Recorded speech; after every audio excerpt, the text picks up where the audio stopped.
Está gravando.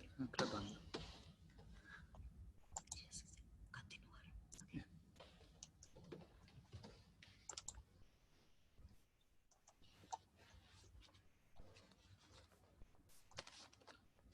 I have a lot of papers and notes, but I didn't really use yet. Do you want the prayers put up again? No, it's fine. We did it this morning, no? Yeah, thank you. Thank you. Traditional second session of the day. Just generate correct motivation, of course. That's we try to do. So try to think in the same lines as we generate motivation this morning. For the benefit of all mother transmigratory beings who are equal number of space, who have been so kind to us in all past lifetimes. So we should be able to help them, and we should train our minds in order to be of more benefit. So that's why we're here all the way up to enlightenment, right? So try to think that by understanding emptiness, we will be able to eliminate suffering, and not only suffering of yourself, but suffering of all sentient beings when it's motivated with bodhicitta. So try to generate this mind, wanting to become a Buddha for the benefit of all sentient beings. And for that purpose, have to understand emptiness. So that's why we're here. Try to recall that motivation.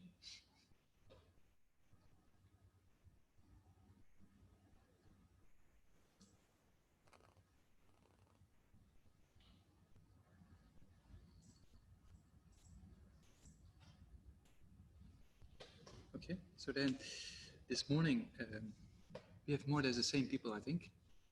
This morning it looks like I didn't scroll all the names, but it looks a little bit like that. So maybe a few, one or two, maybe different. But okay, so then that makes it easier for me as well. So this morning, what did we talk about? We talked about the importance of realizing emptiness. From the point of view, even if you, that quotation of Lama Tsongkhapa, even if you have renunciation, without emptiness, you will not achieve liberation.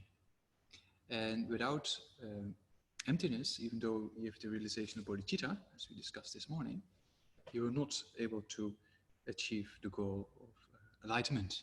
Yeah, so you need one way, you need kind of a method aspect. It is either bodhicitta or renunciation, depending on which path you travel. Because the Buddha's teaching is twofold in the sense of, it's there for the benefit of beings who aspire to achieve nirvana, right? Like become an Arhat or Shravaka or Vajrayaga Buddha. So there's two vehicles in the Theravada tradition or the Pali tradition, or so maybe Dhammadakpa Rinpoche gave a very good term actually, because His Holiness Dalai Lama likes to avoid the term of Mahayana and Hinayana, because Mahayana is great and Hinayana is lesser, right? So that's it's not a good term actually.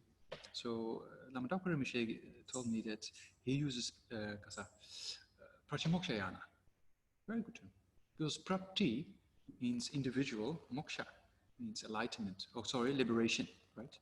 So Prati means individual, moksha means liberation, so individual liberation. Yana means vehicle. So that's a perfect term actually, individual liberation, vehicle, that describes the persons who like to achieve the state of liberation from samsara themselves, right? So that's the Shravaka and the Pratyeka, or the hearer and solitary realizers. They motivate themselves. They just have enough of samsara by contemplating the different types of sufferings with the 12 links, 4 noble truths, or the different numbers of suffering we classify in the Lamrim, like 6, 7, or 8 different types of suffering. So they haven't contemplated the different types of suffering, and then specifically when the Buddha says in the first noble truth, you should know suffering, right? Then he said you should abandon the cause of suffering. Then he said you should manifest the true cessation. And then he said you should meditate on the true paths. So that means, first the Buddha said, this is suffering.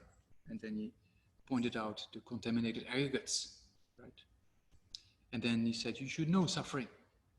So when the Buddha said you should know suffering, he didn't say the suffering of the coronavirus or cancer or any sickness. That's quite easy to recognize, that kind of suffering, right? It's a suffering of suffering. Nobody likes to experience that.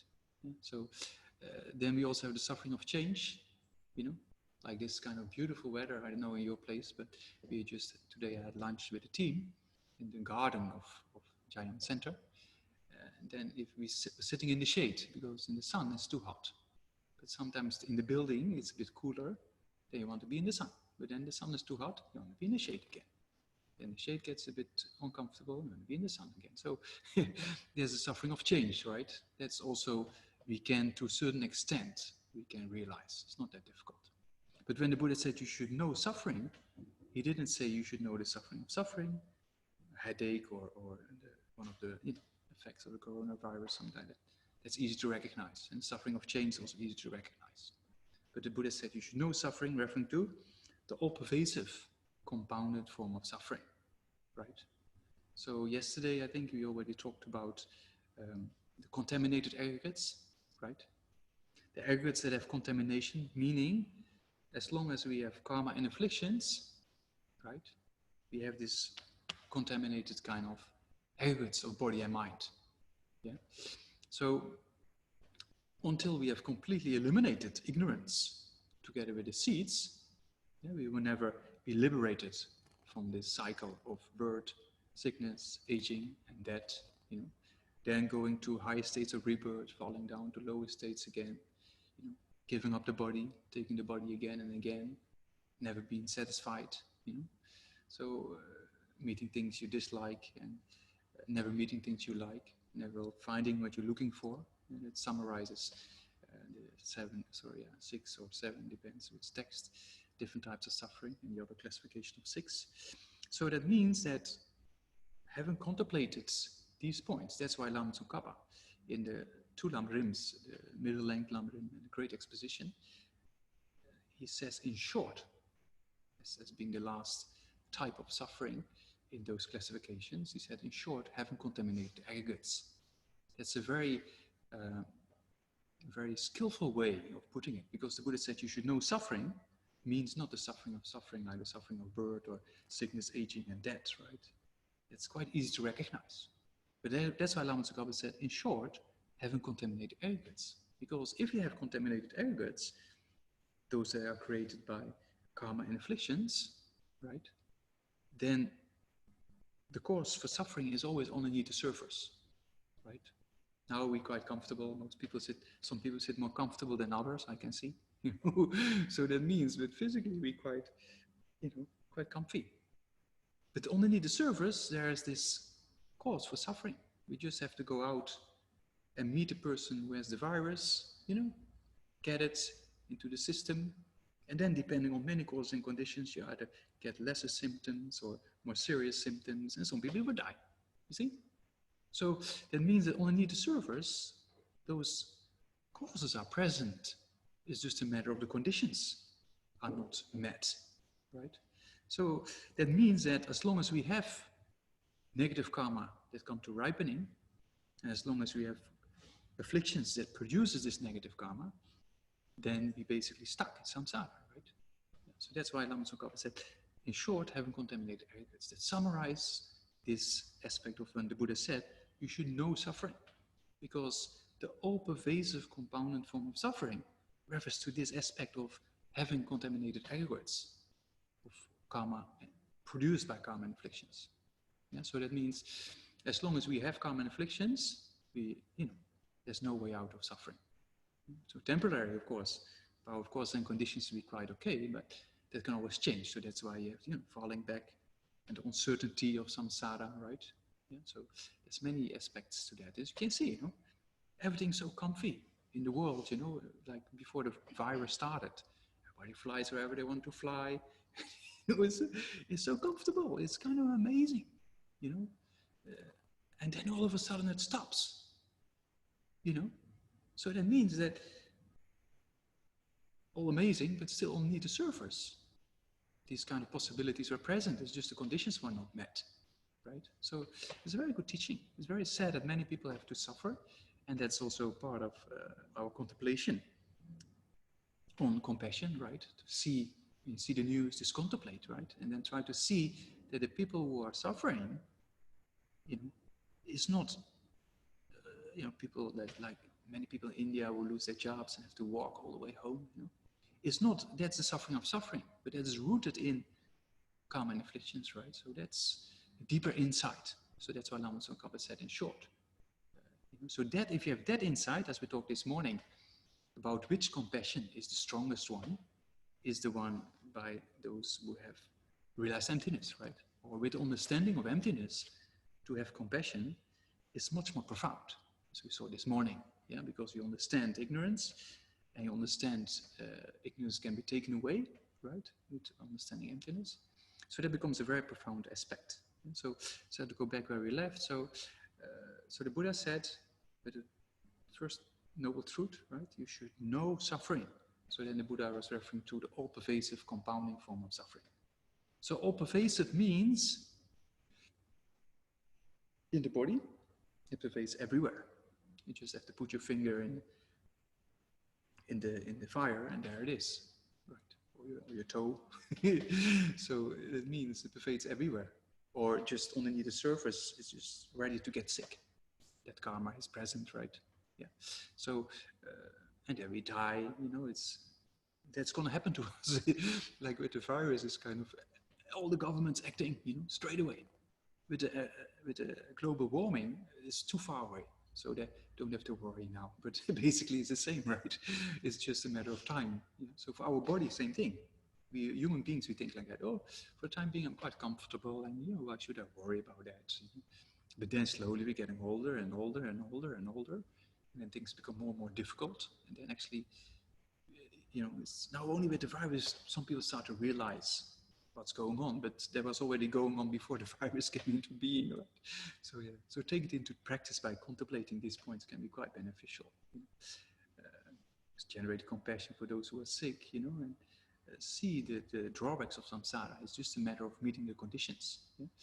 Yeah, so that's why the Buddha said you should know suffering, referring to this all-pervasive form of suffering. So it's there wherever in our body and mind, just underneath the surface. Whenever you meet a condition that triggers it, and that's it. So if there's no cause from your side, then external influence will not influence, right? Because there's no cause. If there's a seed, and you have heat, moisture, fertilization, it will grow. If there's no seed, although there's heat, moisture, fertilization, there will be no sprout, right? And the other way around, if there's only a seed but no conditions, also won't happen. So that's why we have a lockdown, because that prevent people from going outside, and the conditions of meeting others with the possibility of getting the virus, right? So you see, many is cause and conditions. So then the Buddha said you should know all-pervasive compounding form of suffering. That's one aspect. Another aspect of the all-pervasive is everywhere within samsara, humans, or we talked about other beings on other planets. I was just thinking when 2 weeks ago, I think, something like that. The Pentagon, they released a few videos of, you know, UFOs. I don't know if you saw that. You know? So there's, of course, living beings on other planets. So I was just looking at those things. It was interesting. And some people, yeah, wow, beings from other universe, this, that. But I was just thinking, you know, they same sentient beings, wanting happiness, not wanting suffering, and they also stuck in this cycle. You know? So that's not a big deal. Yeah. So that means wherever you are born, as a human, as a god, as an animal, everywhere it pervades. As long as you have these karma and afflictions, there's this cause for suffering just underneath the surface, if not manifest. So that's the Buddha said you should know this point. You know, if you understand that aspect, then you can generate a real form of renunciation. Not liking to escape a job or to escape people, you know, sometimes people who are annoying or jobs who are difficult. We like to avoid. But then, don't worry, because you go to another direction and you meet a similar situation for sure. Yeah, there's no escape. So that's why Shantideva said, cover your feet. You cannot cover the whole world. So that means if you train your own mind, then external factors don't really matter that much. You see His Holiness having so many problems. with Tibet and communities, it's quite difficult sometimes, I can imagine. But the mind is completely in control. If a decision has to be made, decision is made. If something has to be done, something is being done. If nothing can be done, then also no worry, because nothing can be done. You see? So that's the kind of attitude. So then, wherever you are in samsara, as long as you have karma and afflictions, there's this problem of the possibility of suffering. So that's why those who really contemplate this well, they don't escape jobs or difficulties. They see the root cause of these problems, and that is our destructive emotions, basically, right? And that together with inclinations and habituations, which we classify as karma, right? Or ripening effects of previous activities.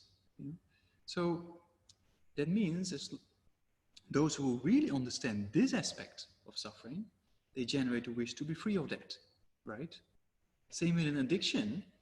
If you don't know the faults of the addiction, you will never strive for means to get rid of that addiction. So you have to use, that's another way why we have to use reasoning.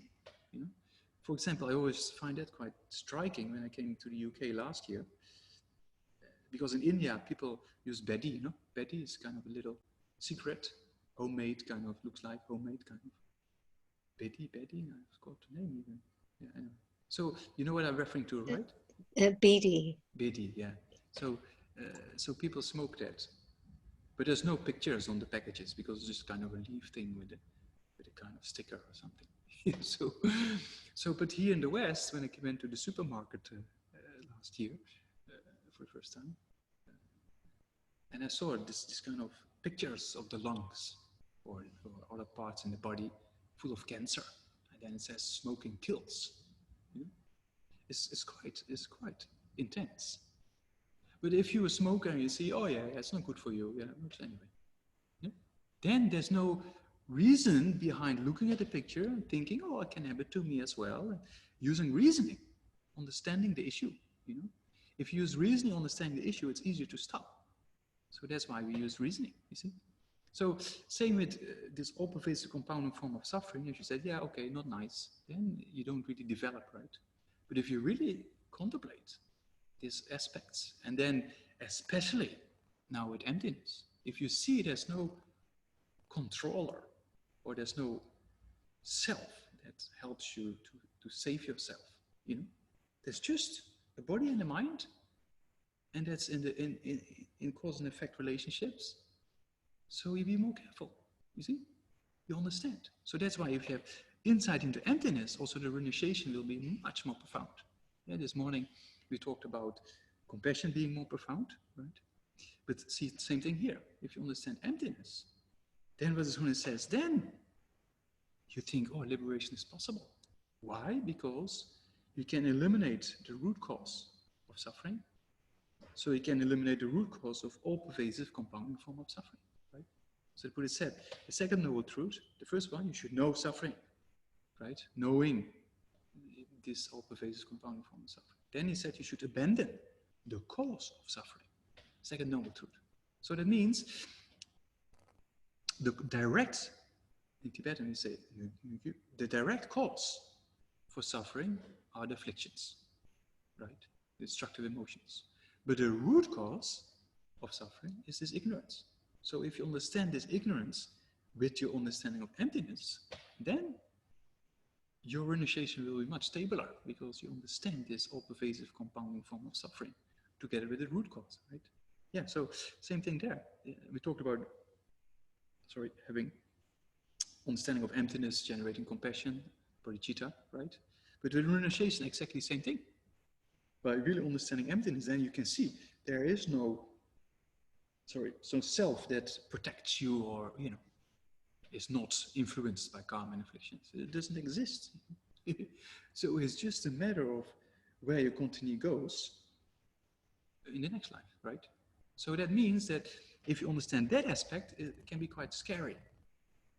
If you really meditate on emptiness correctly, and you come out of that emptiness, contemplation, and it's like a little bit kind of, there's no self. There's just the body and the mind, and it's just cause and effect relationships, there's nothing else that I can fall back to, you know. So it can be quite scary. So that helps us to understand real renunciation, because then you see, oof, you know, it's just a habituation pattern of moments of consciousness that, you know, that goes to the future, right?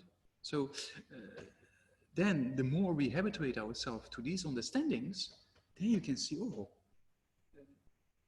make sure that I get rid of these afflictions before it's too late, you know. And then the root cause of these afflictions is ignorance. Yeah, so that's why we see that also. The quotation we used this morning, Lama Tsongkhapa says, without kasa, although you have developed renunciation, but you haven't realized emptiness, right? Then you won't achieve liberation. Same thing. So although you have bodhicitta, but without emptiness, you cannot achieve kasa, enlightenment. So there's two things, right? The method, method aspect. Yeah. So with this either renunciation, wanting to become an arat, wanting to be liberated from samsara, and the wisdom aspect, right? Yeah. So for bodhicitta, it's the same thing. You want to become a Buddha, bodhicitta method, and emptiness being wisdom. Yeah. It's like, now I don't see many planes, but normally it's quite busy track here over Jamyang. Sometimes we sit in the garden and you can almost see the pilot. Yeah. The other day, what are they called? The red arrows, I think they're called, right? Force who flew in, I think, 9 of them. I just heard them. I didn't know it was that particular day, but I was in a retreat and I looked outside and only saw the colors, you know, red, white, and blue. So later on, I thought I have to help my mother. She's in lockdown all by herself. So I took a screen, how do you say, screen picture? Screen, there's a word for that. Screenshot. And then I put a bubble, you know.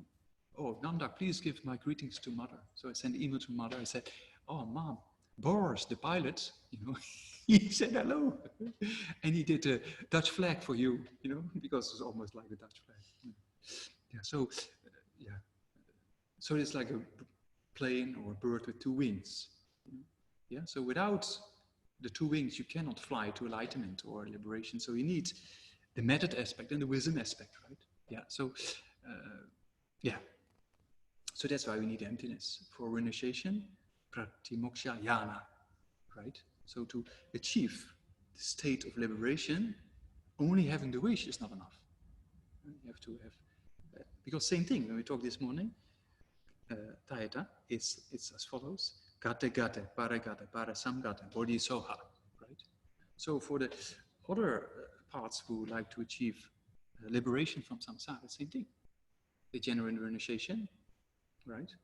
Uncontrived renunciation or the realization of renunciation, you enter the first gate, right? Or the part of accumulation, as we call it.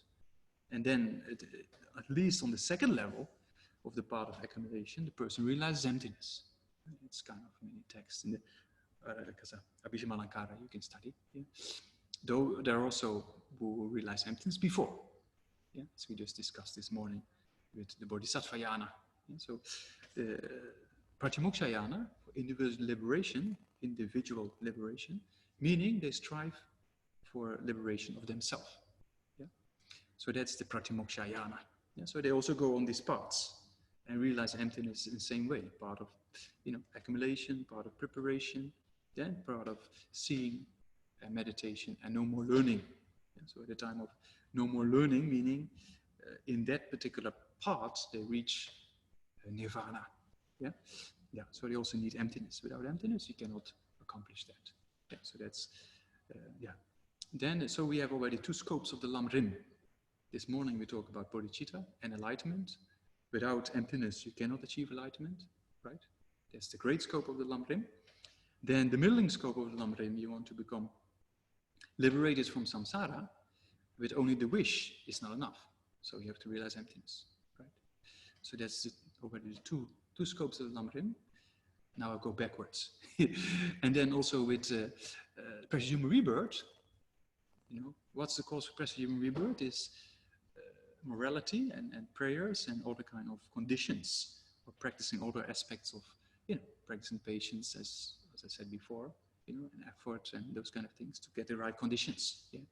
But the main cause is morality. And of course, morality, what does it say? What we discussed yesterday, do not commit non-virtue, practice virtue, subdue your mind thoroughly. This is teaching of Buddha, right? So also in that context, in order to practice morality, we have the morality of body and speech and of the mind, right? So initially it's easier to practice morality of the body, not to punch a person in the face out of anger is easier, to prevent than not shouting at a person, right? You can still, prevent that. It's easier to prevent. Yeah? So, but to prevent shouting at a person is easier than not to have a negative thought towards the person, right? Yeah. So that means physical and verbal behaviors is easier to abandon than mental ones. Yeah. So that's why the Buddha taught the Pratimoksha vow, the vow for individual liberation. Yeah? So that's we have for lay persons, for ordained. Yeah? This all falls into the category of the vow for self-liberation, right? Yeah. So that's why the Buddha very skillfully made that vow, or you can choose to take. So that you practice physical and verbal behaviors. If you practice physical and verbal behaviors, it helps you to generate or control the mind. Why? Because if you practice physical and verbal behaviors, you cannot do certain activities, you promise, because they're negative for self and others. And you practice these two mental factors, right? Alertness and mindfulness. Yeah? So having alertness, I shouldn't sing, or we can put it in day-to-day example as well. You said you could do a contemplation in the morning, and you contemplate, the negativities of, let's say, verbal abuse or saying nasty things to other people. You contemplate that, and you say, oh, no, good. You realize that it harms self and others, and just one word or two words or a sentence can destroy a whole day or a week or a month or a whole relationship, right? So then when the moment comes, you're close to the person, then you think, oh, now I should be careful because what I did in my contemplation this morning. So that means there's alertness, recognizing the situation, and with mindfulness, you think what you actually intended this morning, you see? So that is a kind of a way with those two mental factors, alertness and mindfulness, we practice good behavior, in our physical and verbal activities. If you have good behavior in physical and verbal activities, then with the mind to be able to meditate becomes easier, because those two mental factors are trained, you see? If you train your mind in physical and verbal behaviors with those two mental factors, you train again and again and again. And then next time you do your meditation, you will be able to contemplate much better and concentrate much better. So that's why many meditators, they say, when they in retreat and they be very strict with morality, then meditation becomes easier. And I've seen a forest tradition, in the Thai tradition, for example, a place like Sri Lanka, people are very strict with Vinaya. They go into retreat and they get samadhi quite easily. Concentration, calm abiding. Why? Because calm abiding is being accomplished with those two mental factors, right? You have the faults of calm abiding and the antidotes, but the main antidotes are these two mental factors. So if they train with physical and verbal behaviors, then it becomes easier for the mind.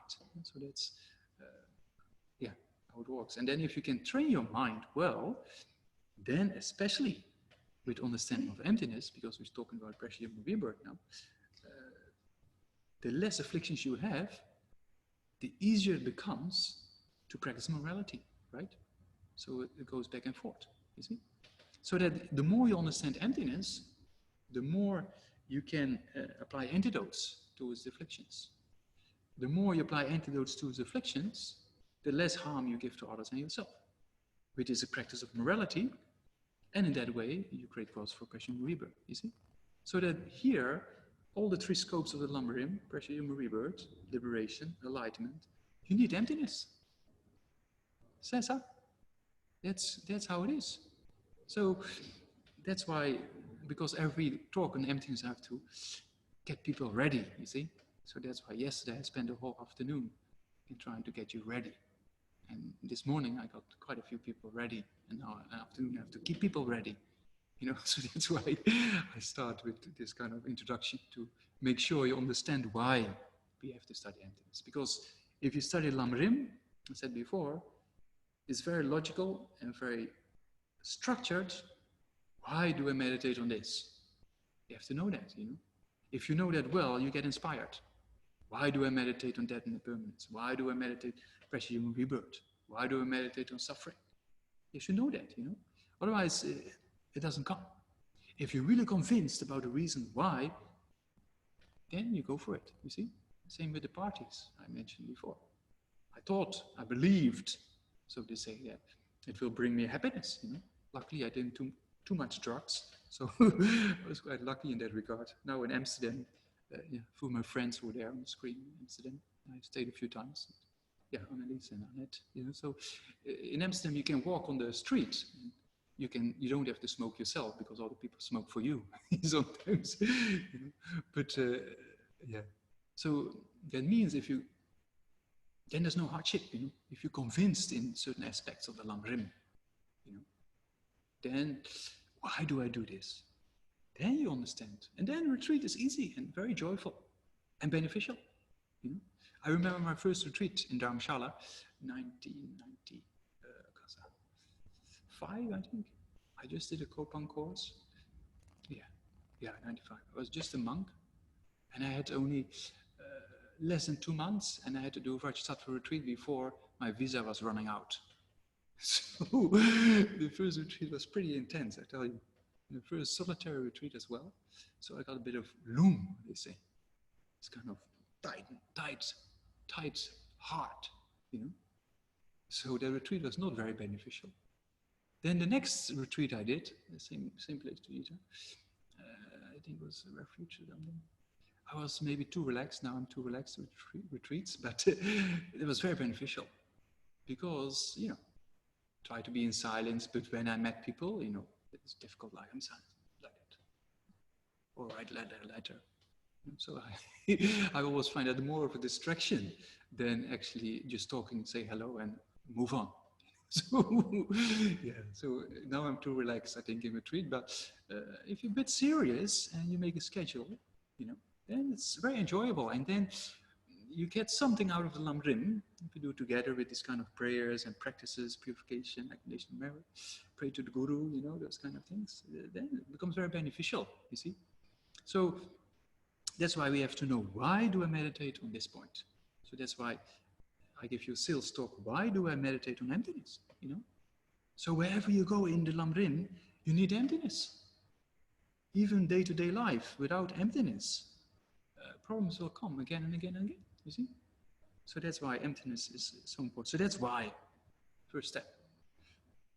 Then we have interest. Every subject of a Lamrim is like that, right?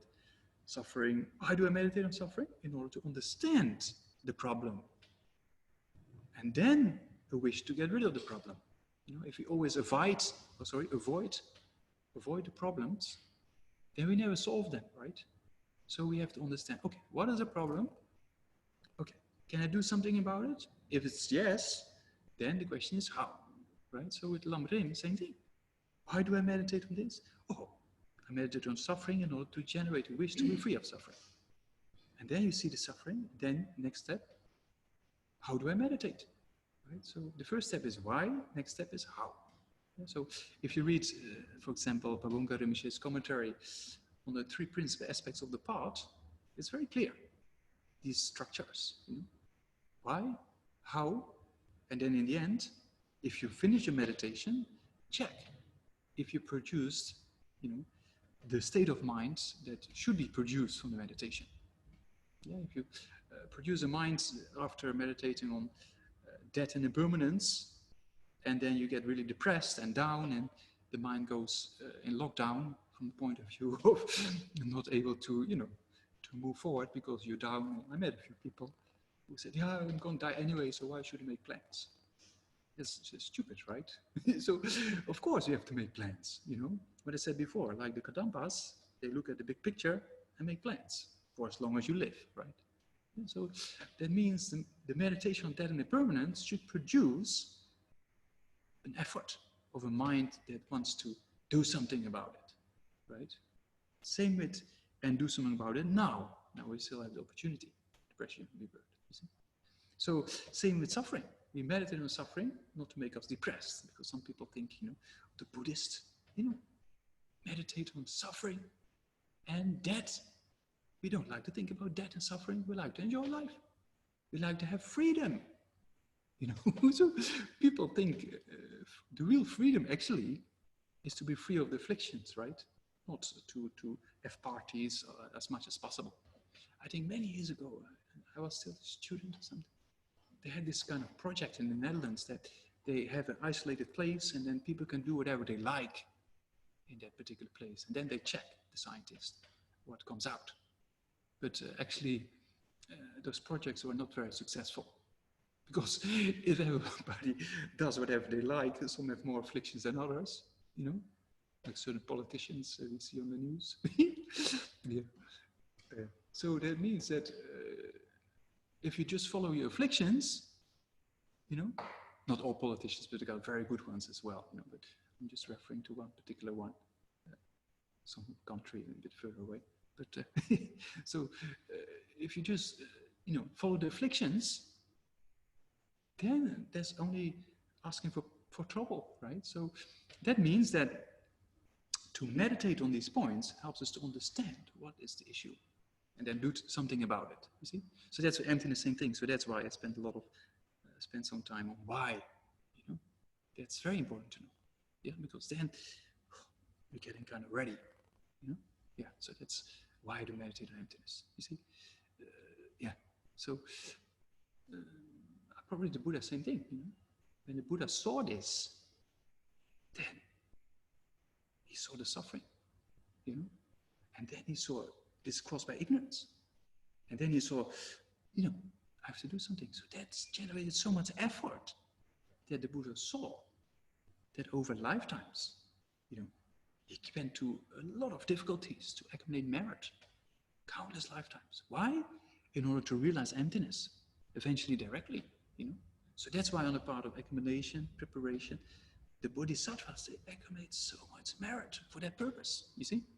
So that's why also for us, we shouldn't think that's why His Holiness often says, you know, look at that image what they have in one museum in Pakistan, you know, when the Buddha, with 6 years of austerity, also here we have the 12 deeds, so right here.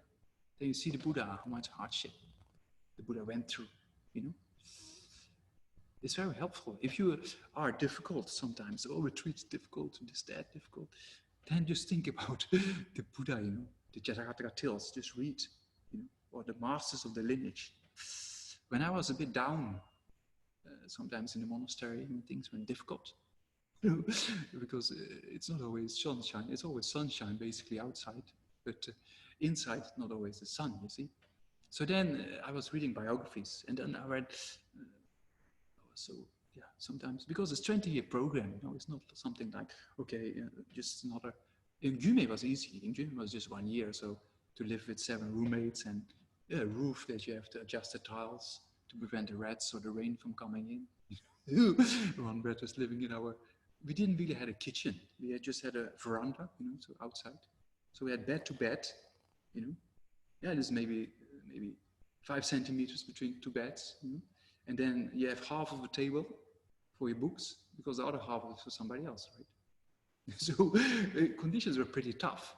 And then we had a program for morning, sometimes not every day, morning like 3 till afternoon 4, with pujas, when you just finish your lunch and the last spoon goes in, and then you don't have time to wash your plate, for example. You have to go again. Yes, it was Friday, and then the evening still teaching, then debate. It's quite intense, and then living with, you know, a few people together.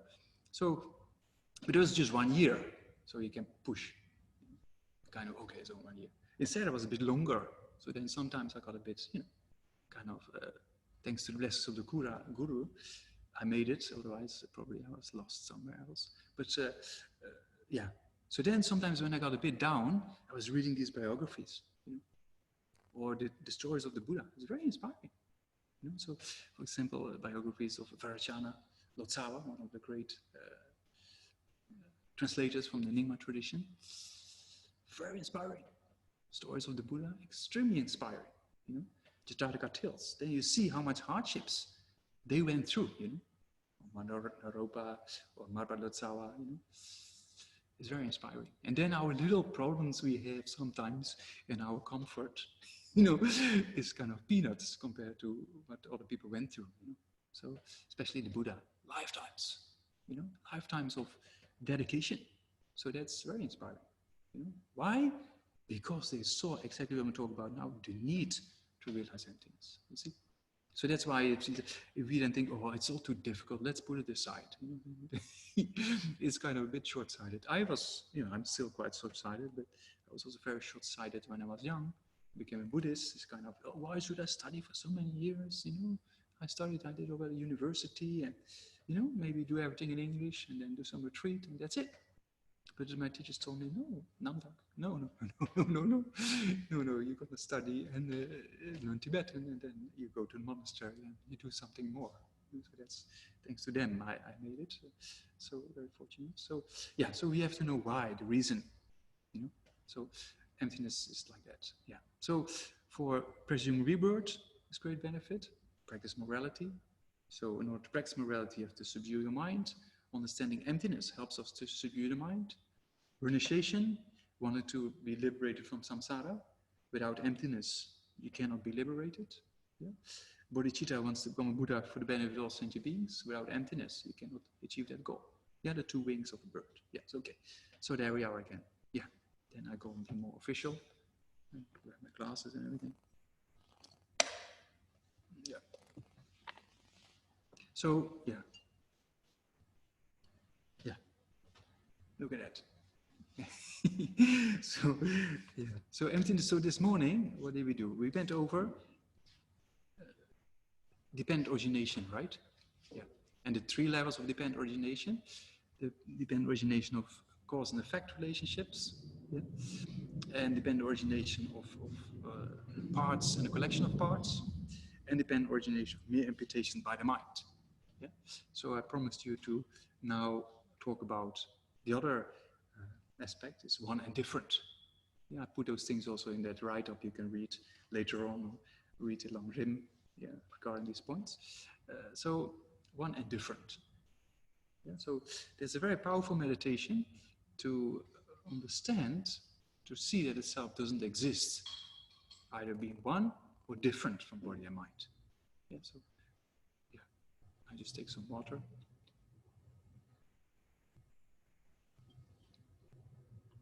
So that means, yeah, you see, a cup. You see, yeah. So everything that exists, this logic, is kind of epistemology in Buddhist philosophy.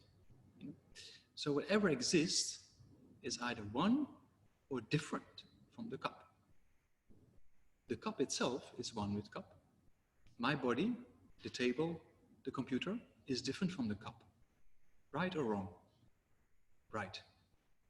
Yeah, there was a film by John Cleese, I remember, Clockwise. You saw that? It was right. You went to the railway station and then you asked, where is this train going to Manchester or something like that? And then the people on the platform said, on the left side, right? And he said, okay, right, right. And he went to the right side, you see? But here is a different right. So is a right of, something is either different or one with the cup. So the cup itself is one with cup. Anything else than the cup is different from cup, right? So I said right or wrong, and then people do like this. So I suppose that's right. In India, sometimes people do like this, and they don't really know if it's right or wrong. Sorry, Minotti is there. Yeah, but I learned so much in India. It's such an amazing place. I learned so much patience. Sitting in a train and was delayed by 32 hours between Delhi and Gaya. It was a 12-hour train normally, and it took 40-something hours. So it's my record from Bangalore to Delhi, 40-something. So it's more than 80 hours in the train. You know the water conditions in the train, especially when you're 32 hours late and you reach the next, because we had an accident before and behind us, so we couldn't move for 12 hours. Luckily, the local people start to make samosa and chai, so it was quite nice. So then, but then you learn so much because you're there stuck in the middle of nowhere for not a minute or two in the West. I went to Somerset last year, a beautiful area. Cannot go this year, maybe later. And then the train was just stopping for a minute, and straight away, the conductor straight away making apologies, like sorry, and 1 minute, 1 minute later. So in India, we were 32 hours later, and there was no apology or announcement, nothing. We were just there in the train, So you learn so much. It's like, okay, everything will work out eventually, and everything worked out.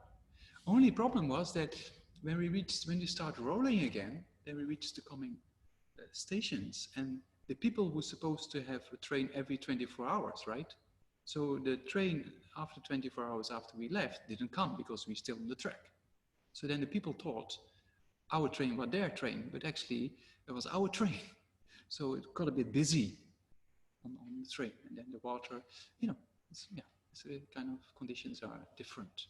So you learn so much, and Indians are quite easygoing, Anyway, so why did I say that story? Because the cup, yeah. So or chai, that's what I miss. I drink coffee these days, but the real Indian chai, nice strong Indian chai, it's kind of gives you a kick. Yeah. Anyway, so so everything that exists is either one or different from cup, right? That's logic. The table is different from cup. Yeah, the cup itself is one with cup, right? You follow? That's the first reason to be used. So the second reason, if it's one with, for example, same thing, the I that appears. We look how it appears when we get angry, attachment arises, somebody criticizes us, or close to death. Very solid, the I appears. So if it exists the way it appears, that's the question. So this morning we couldn't find it because of interdependence, right? But now we check with the logic. Okay, if it exists the way it appears, it should be one or different from body and mind. There's no other possibility. Right or wrong? Now it's a little bit slower. You can see. Yeah. Laura does like this. Yeah. So, it's kind of, it's logic, right? If it exists the way it appears, either one or different. Same as a table is one or different from our body and mind, right? So if the I appears, if it exists the way it appears, that's the question, right? Yeah. Then it should be one or different from body and mind. Okay?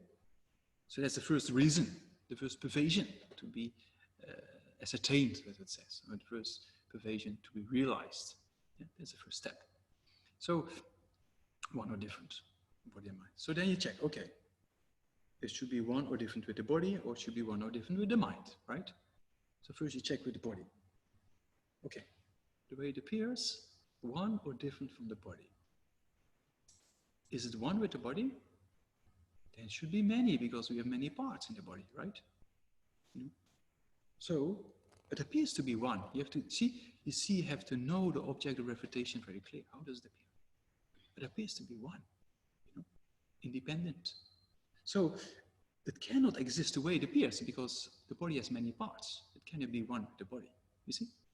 Yeah. So then you think, okay, maybe it's completely separate from body, inherently separate.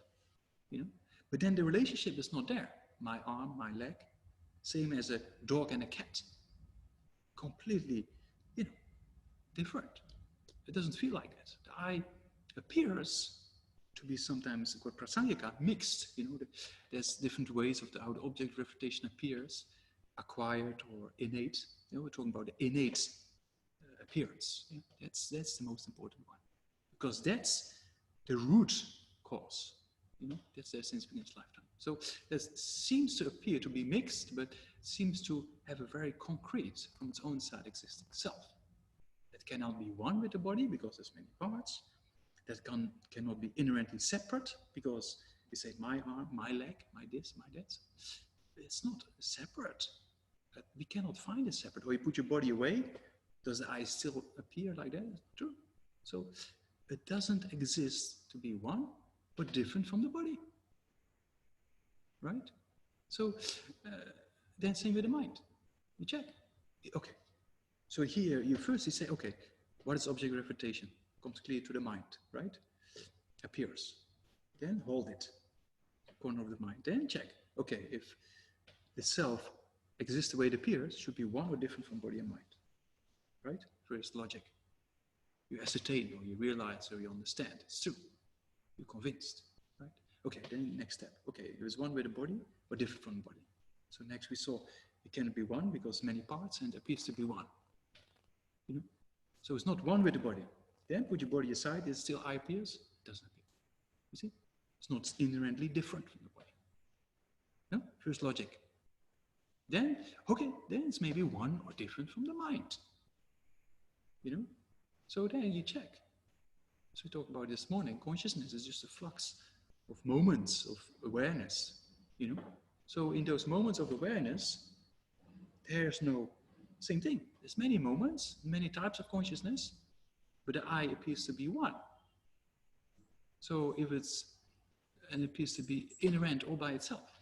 So if it's the one with consciousness, it should also be many, because consciousness has many moments, consciousness has many different types of consciousness, sense consciousnesses, mental consciousness, mind and mental factors. So actually it cannot be one with consciousness, you know? So then we think, okay, maybe it's different, inherently different from consciousness. But same thing there applies. We say my mind, my feeling. There's a correlation between the two. So it cannot be inherently different from the mind, you see? You know? So that's why many meditators, they praise this logic, you know, because it can be very powerful. If you have a clear picture of the object of refutation, and you analyze, okay, first step, you have the clear picture. Okay, if it exists the way it appears, it should be one or different from the body, right? You analyze, okay, no other possibility. That's only possible, to be one or different. You're convinced, you know? Then next step, okay, check the body, if it's one or different from the body. You see, can it be one because of so many parts, you know? And the eye appears to be one. It appears to be existing all by itself, you know? Then you say, okay, maybe it's different from the body. And you see, there's no inherently different eye separate from the body. So also then not possible. You see, then already it's a bit kind of, can produce a feeling of, oh, I'm losing something. You know? So then you say, okay, but then it's one or different. Maybe one with the mind. You check. Many moments in consciousness, so many aspects of the mind. It appears to be one, unitary, or it appears to be concrete, existing from its own side, mixed. But consciousness has so many aspects, you know? So actually it cannot be one with consciousness, you know? So they may be different in consciousness. So they check. Then you say my mind, my feeling, my that. So you put consciousness is more difficult than the body, but you imagine you put consciousness aside, or the stream of consciousness, and then you see if the eye still appears. But then it doesn't appear in that way, you see? So it's not inherently different.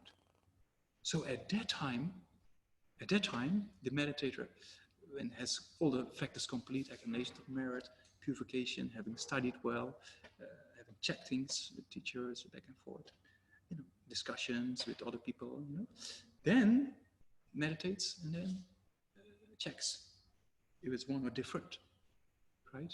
Then come in this process of seeing object refutation. Okay, if it exists the way it appears, one or different, body and mind. Check the body, not one, not different. Check the mind, not one, not different. So we are the first insight that it should either be one or different. So then at that time you see no one and different from the body, not one and different from the mind. It just exists, you see? At that time, a meditator can just, they will be shaken up and what Geshe Namdak did is like, you know, holding this one, You know? Yeah. So at that time, the meditator can have a kind of insight. That's why Hogan says like lightning, shocking. so there's different bodhisattvas or beings who realize emptiness before, or sorry, you realize emptiness the first time. You know? So certain bodhisattvas with a huge accumulation of merit, you know, then they get so blissed out and they see emptiness. They get so happy. They get so happy they never have experienced before because they found something they were looking for such a long time, meaning the absence of inherent existence. You know? Because since the beginning of this lifetime, we believe inherent existence to be true. And now finally we see it doesn't exist. And it's very funny because that appearance of an inherent existing I, mine, doesn't exist, but is the cause for all the problems, you see? So then you can imagine, if you see that, have that insight, you're so happy. Because now you see it doesn't exist the way it appears, and now it's the starting point of getting rid of all these problems of the afflictions, you see? So certain bodhisattvas with a huge accumulation of merit, they get so blissed out and happy, you know? Certain bodhisattvas who with lesser merits, still much more than us, or beings not bodhisattvas yet, you know, realize emptiness first time, they can get the shock to the system, you know? But that is very good, actually. Also, Mahasi Sayadaw, I mentioned this morning, I think, in the Burmese tradition, he also says, you know, meditators generate some fear, but they want to go back to that meditation. Why? Because they see this is solving all the problems of the afflictions. So that's why there can be sometimes a little bit of uncomfortable feeling. Then for the majority of us, I don't know about you, but because I don't have clairvoyance to know where you are and what you, I can only see you on the screen with direct perception. That's the thing I have, the only knowledge I have of you. But you can imagine that, yeah, like us ordinary beings, take myself an example, then, yeah, so then emptiness is still very complex and we don't get it because we're lacking the conditions to get it. You know? So that means we have to work on those conditions. Study, discuss, accumulation merit, purify, seeing the, you know, in the Vajrayana practices, so seeing the Buddha's one with the teacher deity. You know? So, there's many practices Lama Tsongkhapa was advised by Manjushri. You know? So Manjushri is very interesting. When Lama Tsongkhapa was such a scholar, he had thousands and thousands of students. You know, he was teaching the Dharma in, you know, big picture. You know? Amazing benefit. So then Lama Umapa, who was initially the translator between Manjushri and Lama Tsongkhapa, Lama Umapa was a bit concerned because Manjushri told Lama Tsongkhapa, hey, you want to realize emptiness? You do one thing. You know? You go in retreat. You do accumulation merit, purify, seeing the deity as one with the teacher, make strong supplications, and you meditate on what you've studied, the great texts of the Indian scholars. You know? So then Lama Tsongkhapa did that, went into retreat. But Lama Umapa said to Manjushri, so Lama Umapa, good to see Manjushri like you and like people here in the hall, you know. So then Lama Umapa said to Manjushri, yeah, but Manjushri, what do you think? Lama Tsongkhapa benefits thousands of people at the moment. If he goes into solitary retreat, what will people say? Then Manjushri said to Lama Umapa, you do one thing. What's most beneficial for the Buddha Dharma? I know. And then what other people say, you practice patience. You know, very interesting comment. So that means that, yeah, then Lama Tsongkhapa went to the retreat and then realized the view. You know? Yeah, very inspiring. That's why if you read the biography, very inspiring. So that's why those biographies, you know, in Tibetan we say Nam Tar. Nam Tar means liberation, you know, aspects of liberation. Meaning, if you read the biography of those masters, you get inspired. You get inspired to follow the same footsteps to liberation and enlightenment. So that's why in Tibetan, they don't be called biography or something like that. They're called, you know, aspects of liberation, Namtar. The word itself explains basically what it's all about. Yeah, so that's why those biographies are very inspiring. And then also we see how to do it, you know. And then we inspire, make prayers. We make prayers, we study, you know. then things start to move, Accumulation, merit, purify, make strong prayers if you have a teacher or something like that. Then things will go in a particular direction, see? So that's why those aspects are very important in order to understand emptiness. Of course, on a kind of logistic, from point of view, logic is not that difficult if you have a little bit of intelligence to debate it back and forth. It's only said many times to the monks, not only clapping your hands, you have to sit and meditate on emptiness. So that's a bit more difficult than just clapping your hands. I said before, to defend prasangika is not that difficult in debate because it's so black and white. Nothing exists inherently. Plus, nothing else. But to really understand what is that merely imputed by the mind, what is that level of interdependence, what is that emptiness, it's a bit more complicated. So that's why we have to study. So that's a little bit of a summary of the other reasoning of one and different, right? So those two sets we discussed this morning of the 3 levels of interdependence, and this afternoon about one and different, they all rooted in Chandrakirti's as a supplement to the middle way. So they come from, there's one chapter called Kansaridar Mera Temperipa, means kind of the logic that is behind realizing the selfness of a person. So yeah, so there's been very clearly explained. And the root of that is actually this chapter number 18. Very moving chapter. That's why it's only started quite a few times. It's very, because probably, I'm not 100% sure, but it's very much related to the verse from Buddha Padita to the first verse in that chapter. So that means where it says, if the self were the aggregates. So we go to the text, people are okay or not? People are freaking out or not? Yeah? Because there was a plan, you see, to go over the text. Yeah, chapter 18. Yeah, you can see. People have a copy, print out, or kind of whatever you have it. Yeah.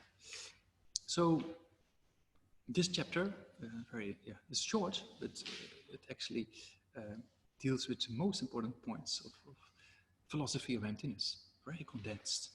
And that's why it's so important. That's why His Holiness always goes back, like tradition of Lama Tsongkhapa, to the root of our teachings, of course. The Buddha's teachings on the Prajnaparamita, right? So there was one question in regarding with the 3 wheels of the turning of the Dharma. So first the Buddha taught, as you know, in Varanasi, just out of Varanasi, Sanat. It's a bit debate why exactly the place is, It's, some people say the stupa, but many people know us with Geshe many years ago, 1997, I think, with the Institute. We had a pilgrimage. My parents also came along. My father was still alive. And we went also to Sanat, and then Geshe actually pinpointed out another place where probably the Buddha taught, just down in the ruins, for the first time.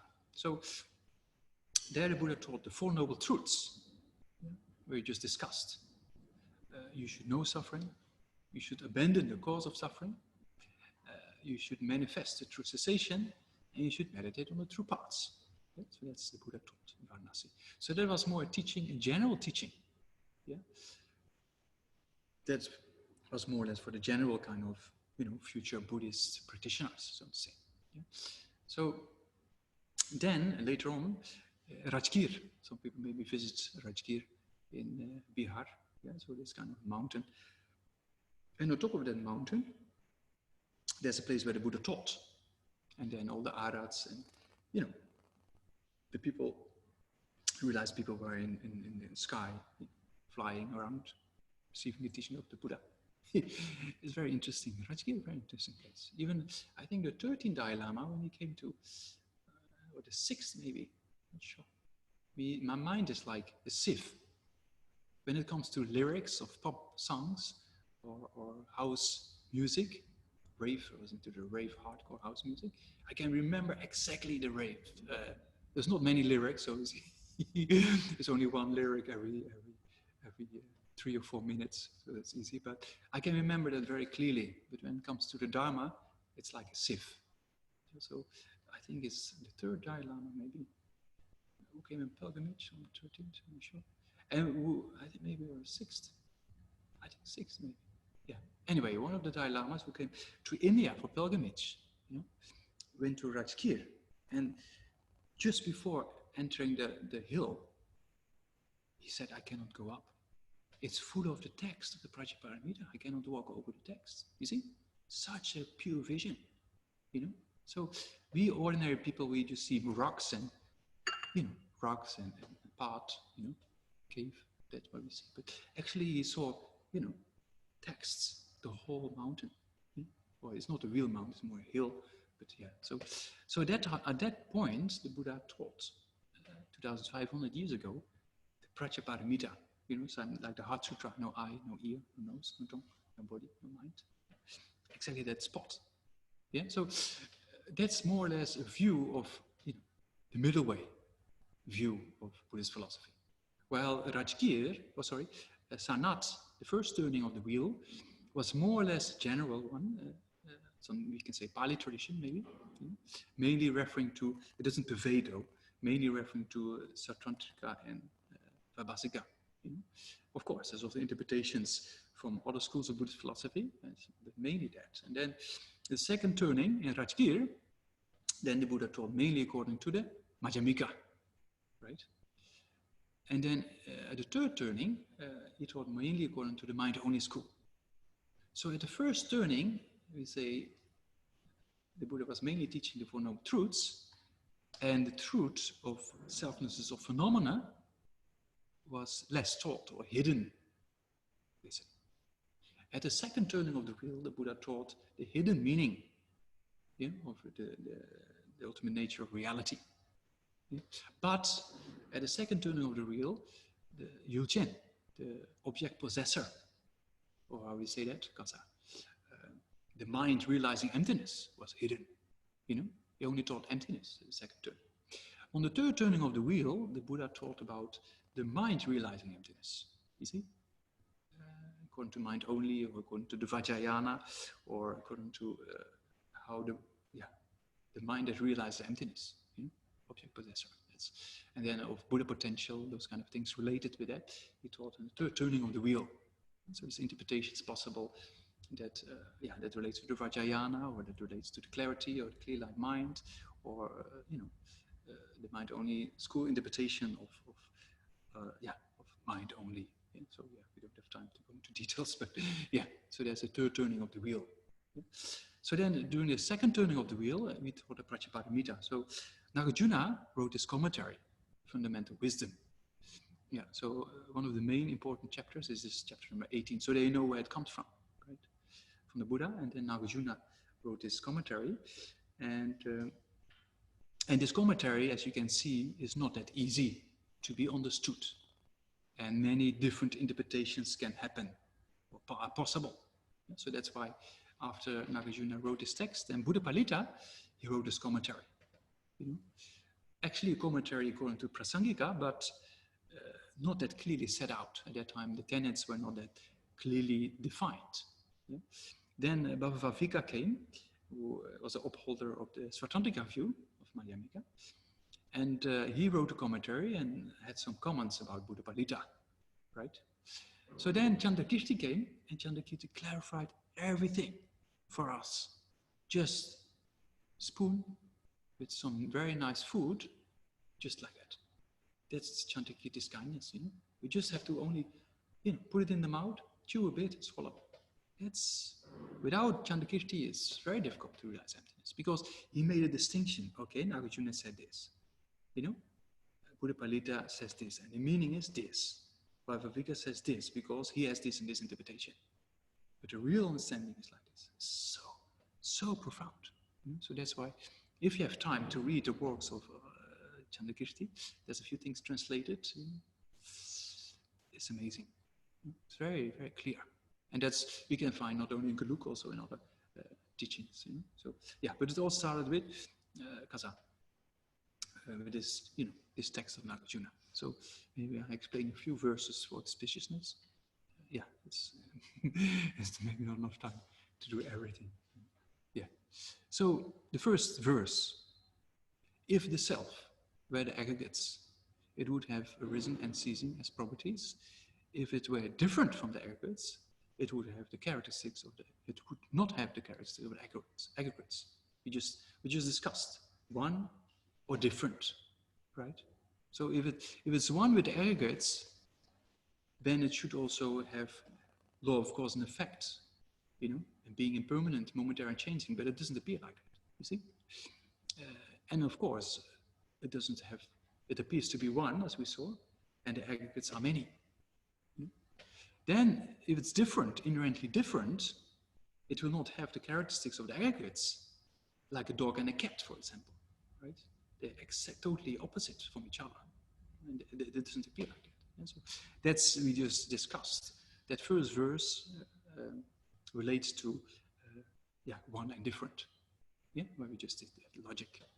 Then, number 2, if there were no self, where would the self's possessions be?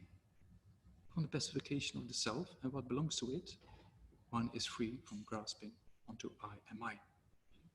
So that means the self, or the self's possessions, the self is referring to I, self's possessions is referring to mine, right? So that's how the mind of the view of the transitory collection apprehends, I and mine. So the view of the transitory collection is basically the most subtle interpretation of ignorance, according to Prasangika. So what is this view of the transitory collection? Transitory means momentary changing, right? Our body and mind are momentary changing, right? Right? Ra, re. And Tibetans say rea, and then you say re, la re, means yes. Yeah. So, so it's, what did I say?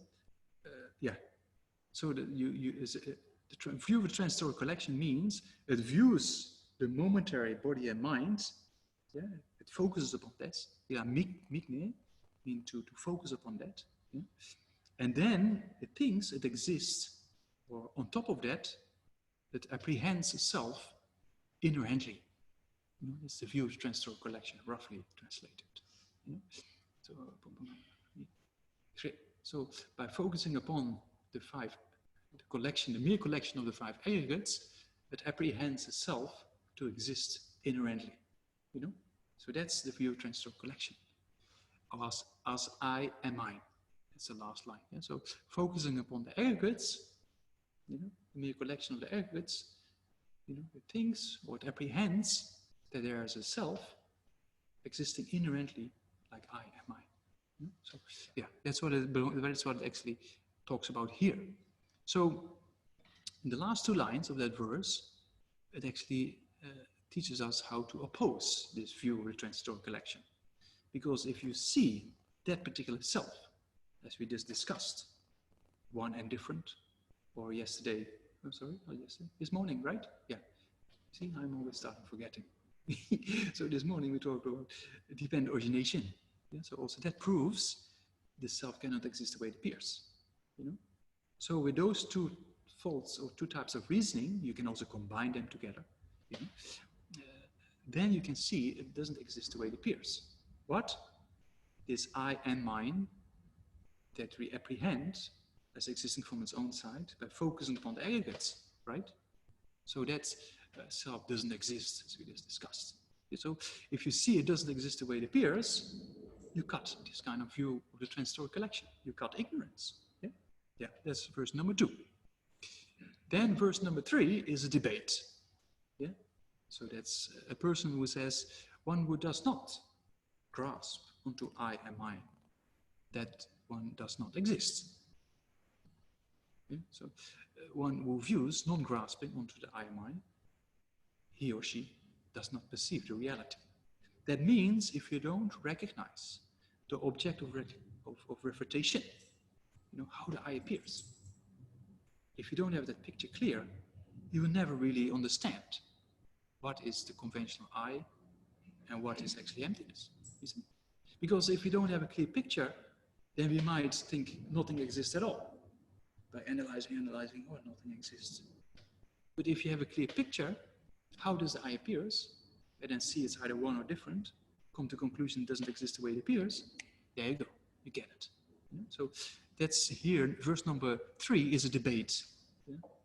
And the debate, actually the conclusion is, if you don't see the object of refutation, you won't be able to see reality.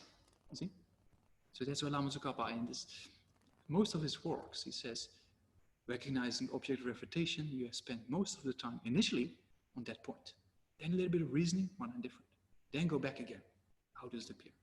Then all that. Then keep it clear. Then again the reasoning. You see?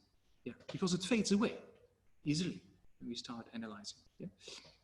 So that's verse number 3, and then that's a very important point to know the importance of kasa, object of refutation. Yeah. Then the answers from verse number 4 onwards. Yeah. Yeah, it's very interesting. Some of the lamas, I met some great teachers, they just sometimes sit in the room. They have studied so much. And they're just nothing on the table. They sit like that, meditate all day. It's really inspiring. Kanti Rinpoche, for example. You go to see Kanti Rinpoche, most of the time. Sometimes it's just mandala, so, yeah, but otherwise, very rarely. So in the middle of meditation. But then sometimes reading a lot, you see? So that's a combination of the two. Study and serious thinking. Kushtu Rinpoche, great masters, we were very fortunate because we just lived on the other side of the road. Same thing. So many times this time. Inside. Yeah. Yeah. It's really inspiring. Yeah. He did this 19-year retreat, I said the other day, right? In a room in Lhasa. Very inspiring. He used to memorize. I mentioned it the other day. Lama Tsongkhapa wrote these 2 volumes on the commentary of the Abhismanakara, which is kind of, in Tibetan too, these thick books. In English will be like that. So he memorized those 2. Next to all the other texts he memorized. And then Kushtu Rinpoche used to do a retreat, and he used to do the memorizer practice before starting the retreat. Everything from the mind. So that means in that 90-year retreat in Tibet, he only had 1 mala, nothing else. No statues, no altar, no text. He all memorized everything. Then he came out of the retreat. Then His Holiness asked him to start teaching again. Luckily, he made it to India, and he taught. Still everything there, mind-blowing. And Kanti Rinpoche, same thing. Kanti Rinpoche is when I studied Madhyamika, these kind of things, I went because I had some connection and I did some translations for a few of his students. So amazing teaching sometimes, just privately almost. So then sometimes I went up, to clarify things in Madhyamika, just debating, the Kanti Rinpoche. Then, when I studied Vinaya and Abhidharma, I was a bit afraid to go to see him because my mind is like a sieve, right? So with logic in Madhyamika, you can do a little bit, but with Abhidharma and Vinaya, people don't really understand maybe, but you have to memorize so many divisions and definitions, and it's all over the place. And there's also books like this thick, So my mind being like a sieve, even the things we are debating at that time, Kanti Rinpoche, he didn't look at a text for maybe a decade or 2, but still, exactly the quote, the interpretation, everything is just like so fresh, you see? So that's the incredible potential of the mind. It's very inspiring. So those things are very inspiring to see, and especially with these kind of aspects of study. Kanti Rinpoche, I translated for so many precious teachings, etc. for the Westerners who came. For Kushtu Rinpoche, so many cycles. And for Kanti Rinpoche gave teachings. Everything he said was proven with a quotation. And then he just said, okay, you guys know, right? Because it says here, this, this, and this. And I was translating and I heard a quote for the first time, right? So I was a bit freaking out and it's very tiring. But it's so inspiring because you can see that's the capacity of the mind. Mind like a razor blade, knowing, understanding, and then the practical aspects as well. explaining the text, and then, okay, but also from point of view of practice, you can do this because of this, this, this. So always going back to the authentic source. Yeah? So that's why we do Nagarjuna, I thought. Yeah? It's very inspiring. Yeah. So where are we? Did I read number 4 or not? Did I read it already? Huh? Not yet, no? No, sorry. So it reads, when does the land or the answer to the doubt of number 3. Yeah? So then it says, when the views of I and mine, have been taken away and extinguished, yeah? Whether with respect to the internal, external, appropriator ceases. We talked about the contaminated aggregates that propels us in future existence. Yeah, that stops. Yeah, well, lemba kapas says, so it means that what is by the power is also a very good term. Lenyong shenwang chen, Tibetan. Le means karma. Nyung means nyumong, it is affliction. Shenwang chen means overpowered, or by the power of something else than itself. This is a very strong term, because it means we are propelled by karma and afflictions beyond control. There's not a translation you can do. So shenwang, yeah, without capacity of ourselves. So if you meditate that we bound, if you study the 3 principal aspects of the path, there's a verse of generating bodhicitta, remember? That sentient beings are bound, tied together, arms and legs, and then they're in this cage, in a river, going. So then, being in the river is a suffering, right? Being bound by, different kind of metal, ropes, is kind of karma and afflictions, right? You're in this river of suffering and you cannot escape, you see? So even though, if you subdue your mind to a certain extent and purify negative karma, you're still in this iron cage of ignorance. So you can still not escape. So that's why it says here, if you eliminate that aspect of ignorance, then karma and afflictions, as we saw, even if you have realized emptiness, then though there is feeling, but there's no craving and grasping, right? We discussed, remember? When there's feeling, we don't grasp or crave for it, because emptiness is being understood. And if emptiness is understood, those afflictions don't arise because there's no ignorance, you see?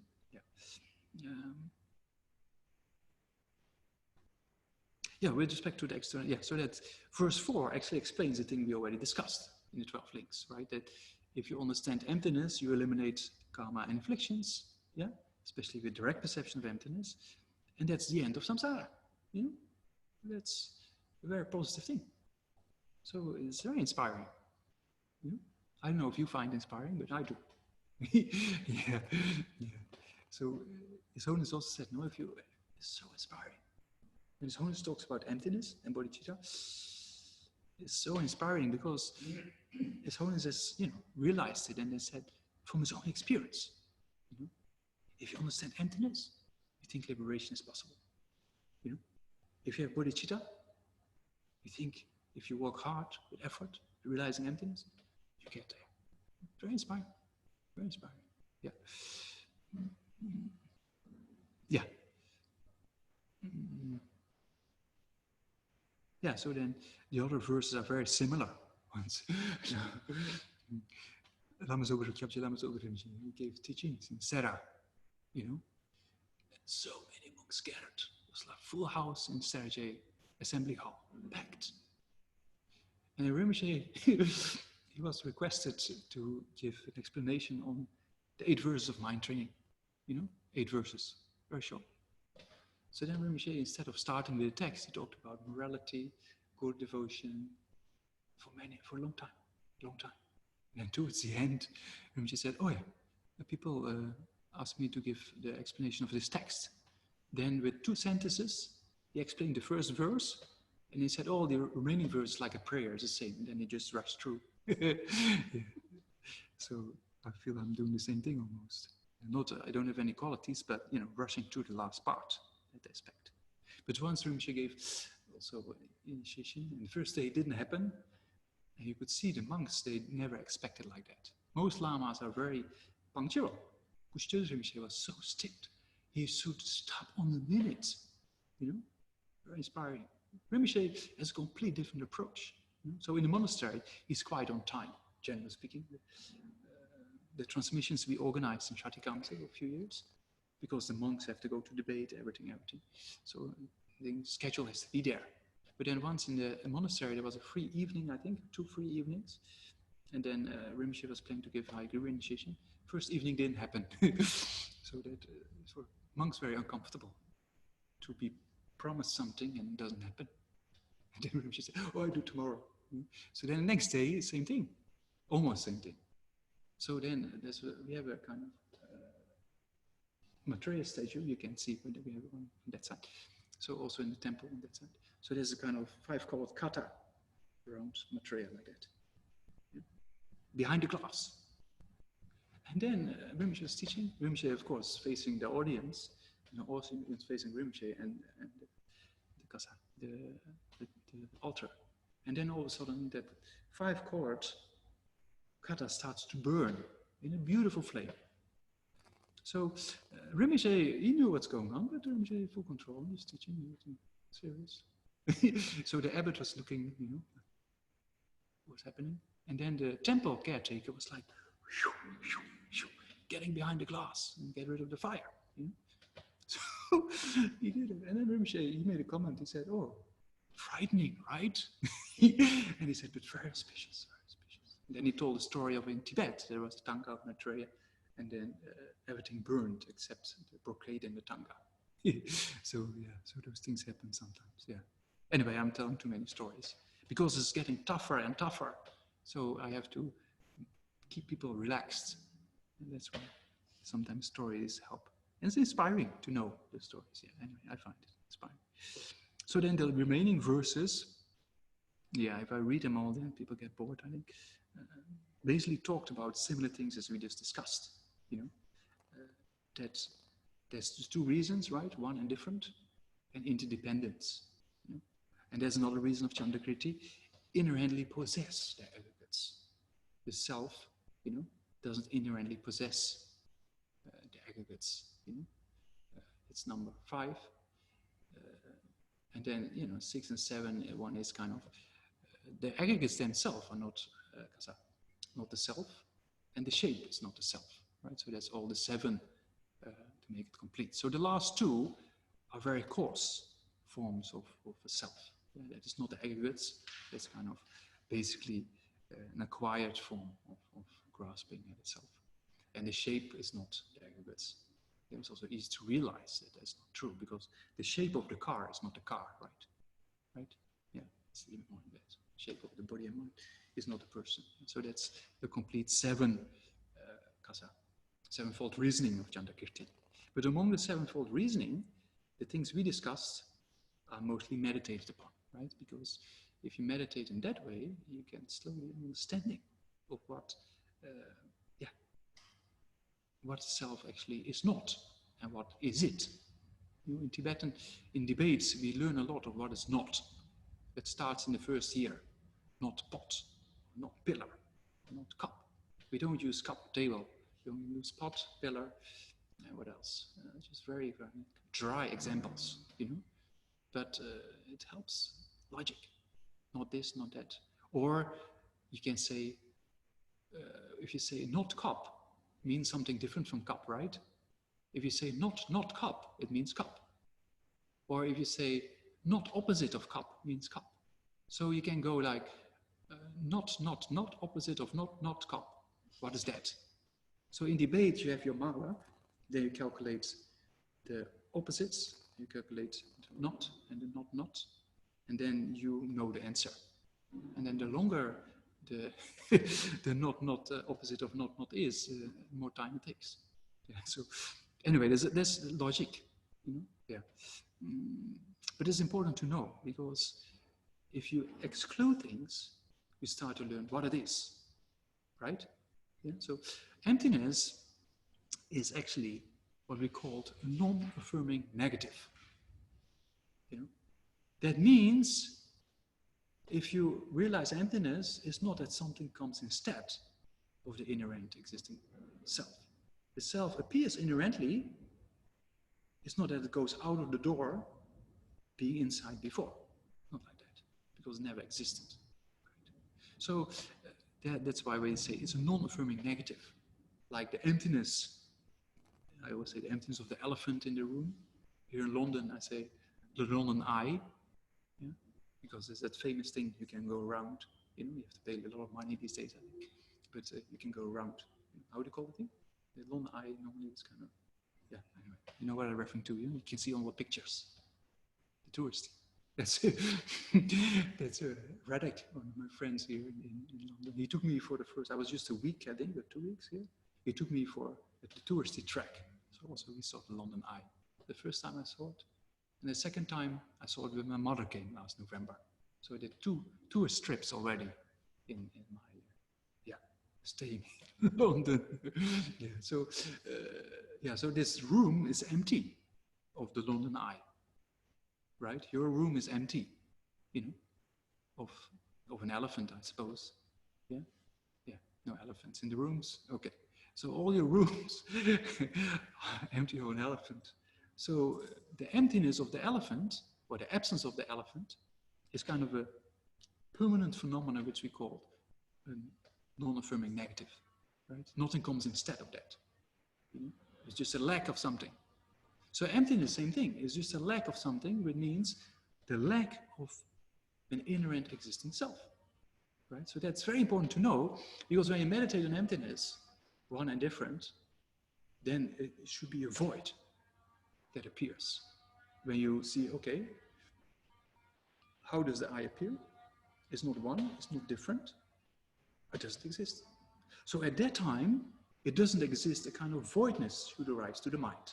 Not like, oh, now I'm meditating on emptiness. Oh, this is emptiness probably. Then it doesn't have the power to eliminate ignorance. Why? Because every affliction needs an antidote that is exactly the opposite, right? Like love and kindness, or liking person A, is the opposite of disliking person A, right? At one moment of time, you cannot like person A and dislike person A at the same time. Right? It's not possible. Of course, over time, one day the person says something nice, you like. Next day the person says something nasty, you dislike. That's possible, right? But it's 2 different minds. One mind, can only like or dislike person A at one particular time, right? So that means if your mind is habituated in practicing patience, right? Or love and kindness, it opposes anger. So when the mind of patience is present, or love and kindness is present, anger cannot come up, right? But practicing patience can never be an antidote towards strong desire.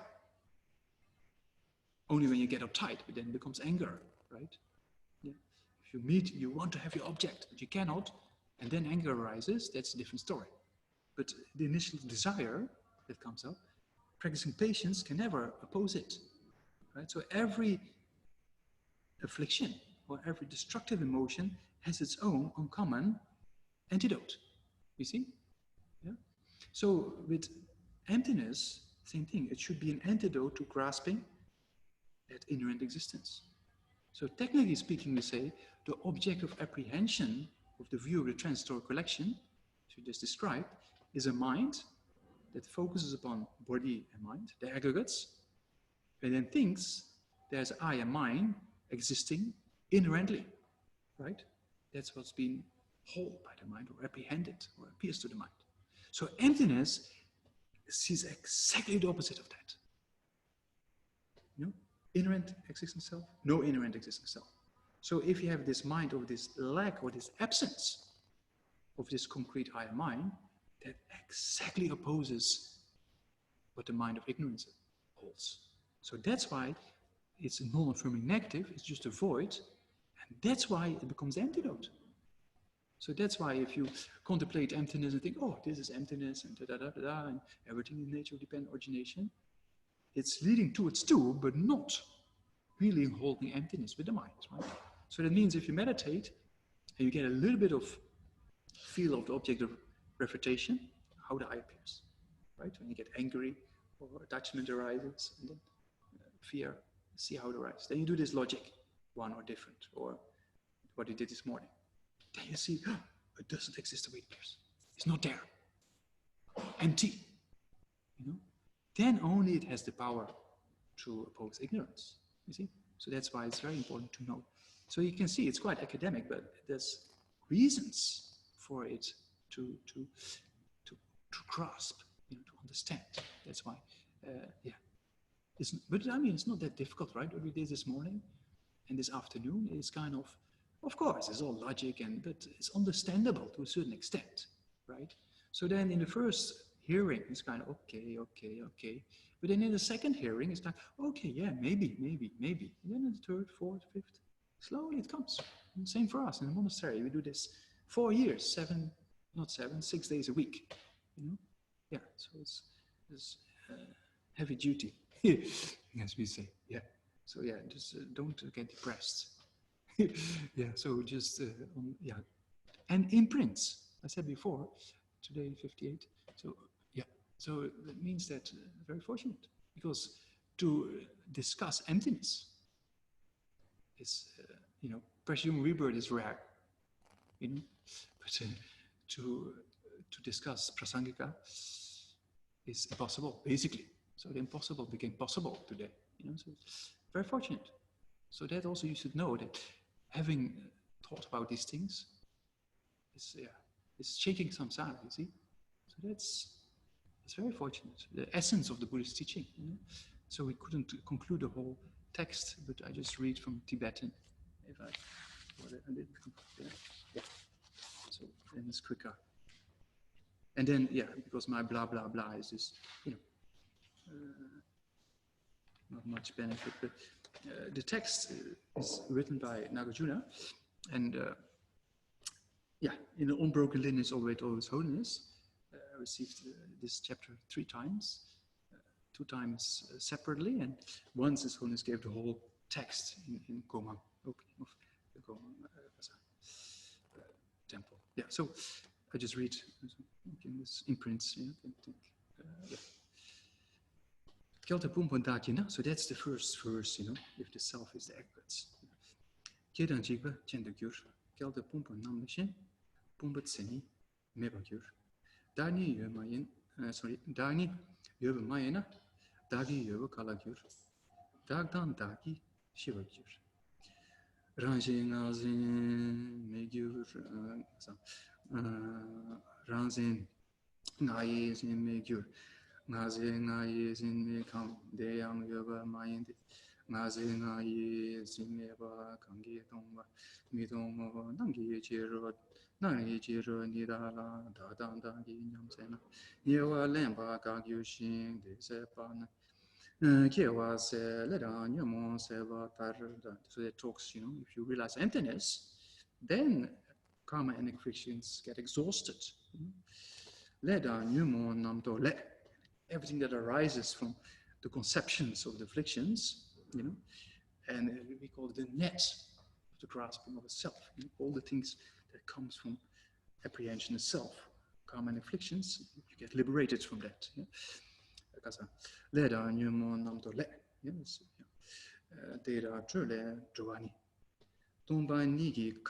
So by emptiness it says you stop the elaborations of grasping into existence and afflictions. Yeah. Dago Shegyan Dagyuching. Dagne Shegyan Tempakyu. So that's the teaching of selflessness, right? Sangye Namgi Dagdani Dame Dame Kame Chekyan Ten Sova Jawa Dobadi Sengi Choyo Doba So Magye Padam Makapa Chuni Name Dedan Tsung.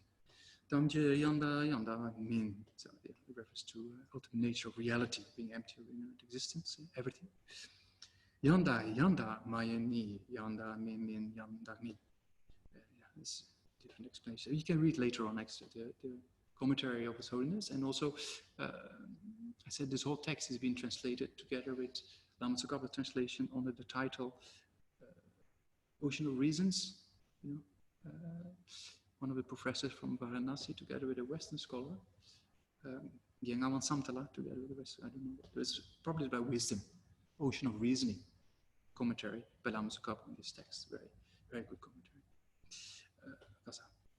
Yanda min, Deni Sangye Je Dembo, Shenle, Shemin Shivana, Dreva Namgi Madreva, Namdo Midden, Tate Min, sorry, yeah. And Deni Senito, Kangla, Tender, Kangjungwa, Deni Reshi, Deni Min, Dele Shemba, Mayan Chesh. Yeah, that's just excluding the different things, what it's not. Decher, Chemen, Tagmayin. Sangye Jikden Gonamgi, Demba Dutze Gurvade, Dunche Mayin Tade Min, Teba Mayin Tagmayin, So Sangye Na Majungshin, Net Namgyan Sevana, Ran Sangye Yeshini, Demba Meva Raptuki, Kaza, Peda, Dark, I'm sorry. Dark down Chuta, Shejava de Rapjeba, Chokjeba Os, so that's very short. You see, very short text actually, but great meaning. It's incredible meaning of His Holiness always said goes back to the source, the Buddha and then Nagarjuna. So it's very, so it's amazing. So thank you very much for your interest. Then we do a short meditation still or not? Yeah, to conclude in a similar way. So now you know everything about emptiness, so you can do yourself. I don't have to say anything anymore. Okay, 1, 2, 3, there we go. So, so we do a similar thing as this morning. You sit comfortably.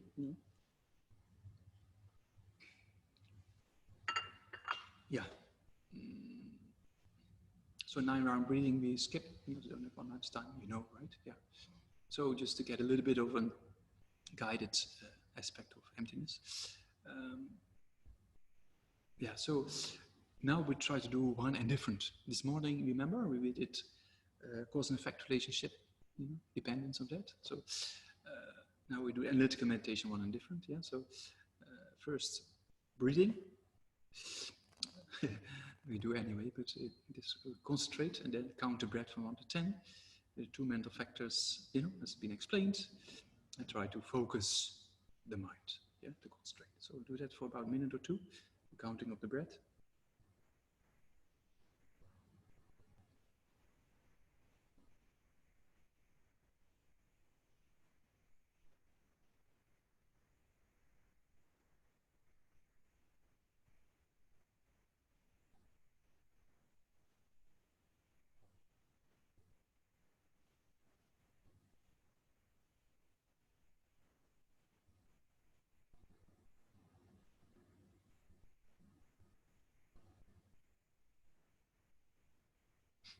So when the mind is a little bit settled down and a little bit of concentration, then we visualize Sakyamuni Buddha in front and surrounding yourself with sentient beings, individuals, experience individual suffering, and think, without understanding emptiness, I will not be able to help them. So ask Buddha for blessing and inspiration. From his heart comes white light, taking the 4 opponent powers into account, then we purify all negative deeds in the beginning of time, as well as specify obstacles, and in particular, the obstacles that prevents us from the insight into emptiness. So we do the visualization of the white light for about a minute or 2.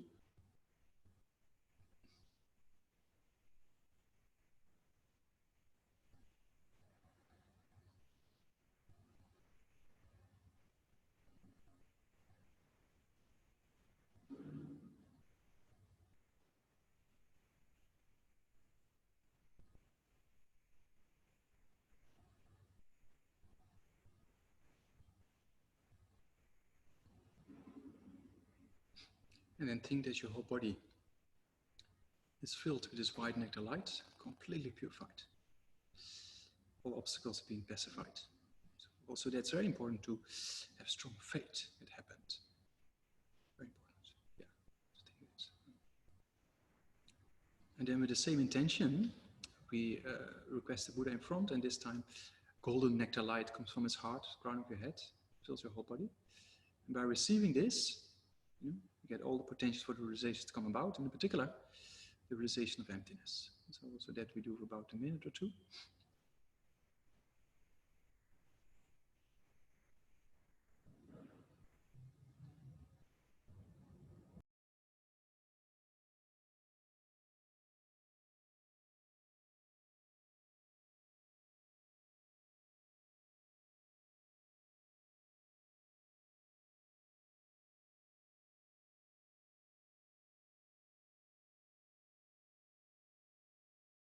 The whole body is filled.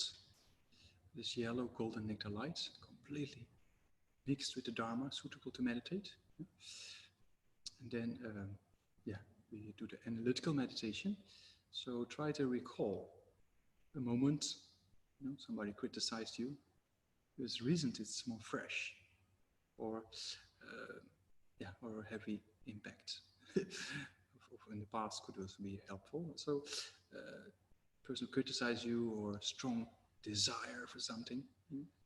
I need this, kind of very strong. Or anger, aversion. I don't like this person. Very strong. Protection of the I. So, or fear. You're almost dying. So try to see, how the I appears. Whatever is a suitable picture for yourself, you have to check.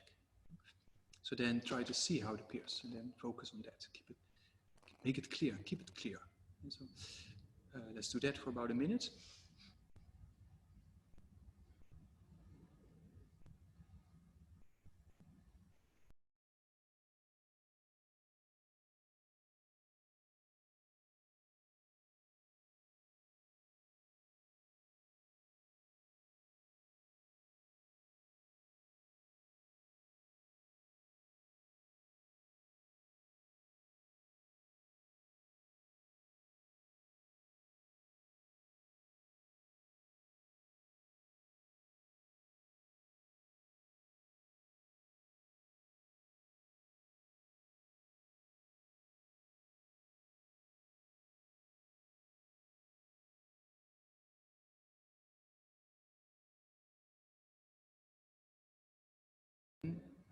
Without losing how it appears. In one corner of the mind you hold it, with the other corner of the mind you analyze.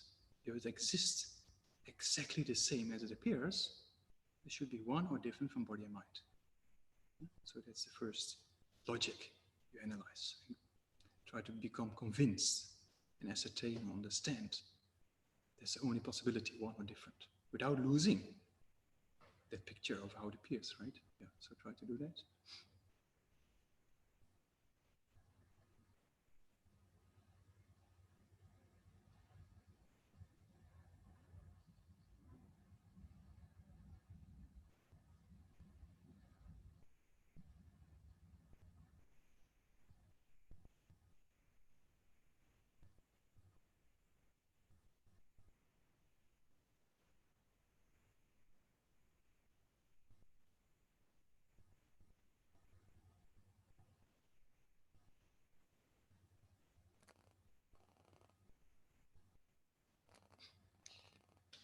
This is the first logic. So without losing how it appears, the I, if it fades away, you have to go back again to how it appears. When you get criticized or anger, or you have to go back and get it clear again. And again, you say, okay, it's either one or different. Yeah? Then we see it as one or different from the body, right? First step after that kind of first logic of one and different. And so we check. If it's one with the body, it should be many because there's many parts of the body. But it appears to be one. So it cannot actually exist the way it appears. That's what we try to find out, right? So maybe then it's different from the body. But if you put the body away, the I doesn't appear like that anymore. It's not inherently different because we say my arm, my leg, my this, my that. So without losing the object of refutation or how the I appears, we analyze one or different from the body, come to the conclusion it doesn't exist in either of those two ways. So try to do that for about a minute or two.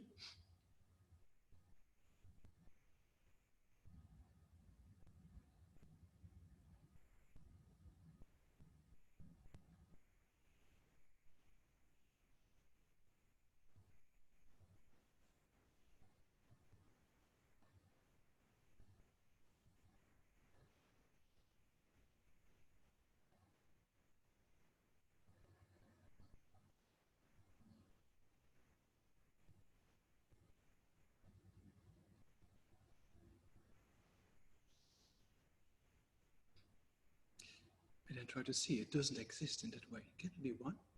Can it be different from the body? So then, maybe the mind. If it's one or different from the mind, check. If it's one, it should also be many, because there's many moments of mind, there's many aspects of mind and mental factors, etc.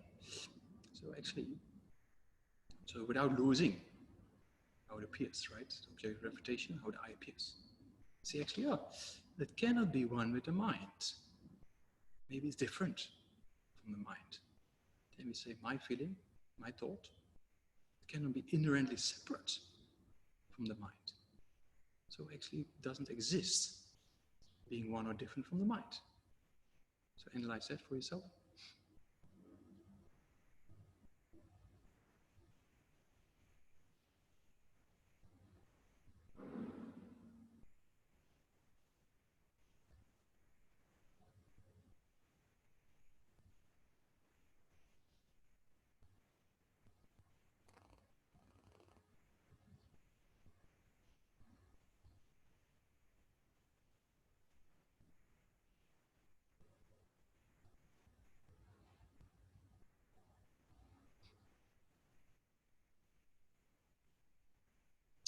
So then, the overall conclusion, without losing how it appears, right? So otherwise you go back, how it appears, and then you see, okay, should be one or different from body and mind.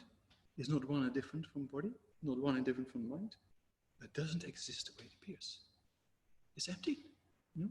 Right there, Lama Zopa Rinpoche says, right there. It's a very interesting comment. Right there meaning, on top of the aggregates, the mere imputed aggregates, there's nothing to be found. There's no I. No inherent existing I. The inherent existing I does not exist. At that time, a kind of void should arise. Then you focus on that for, a minute or so. Yeah, so try.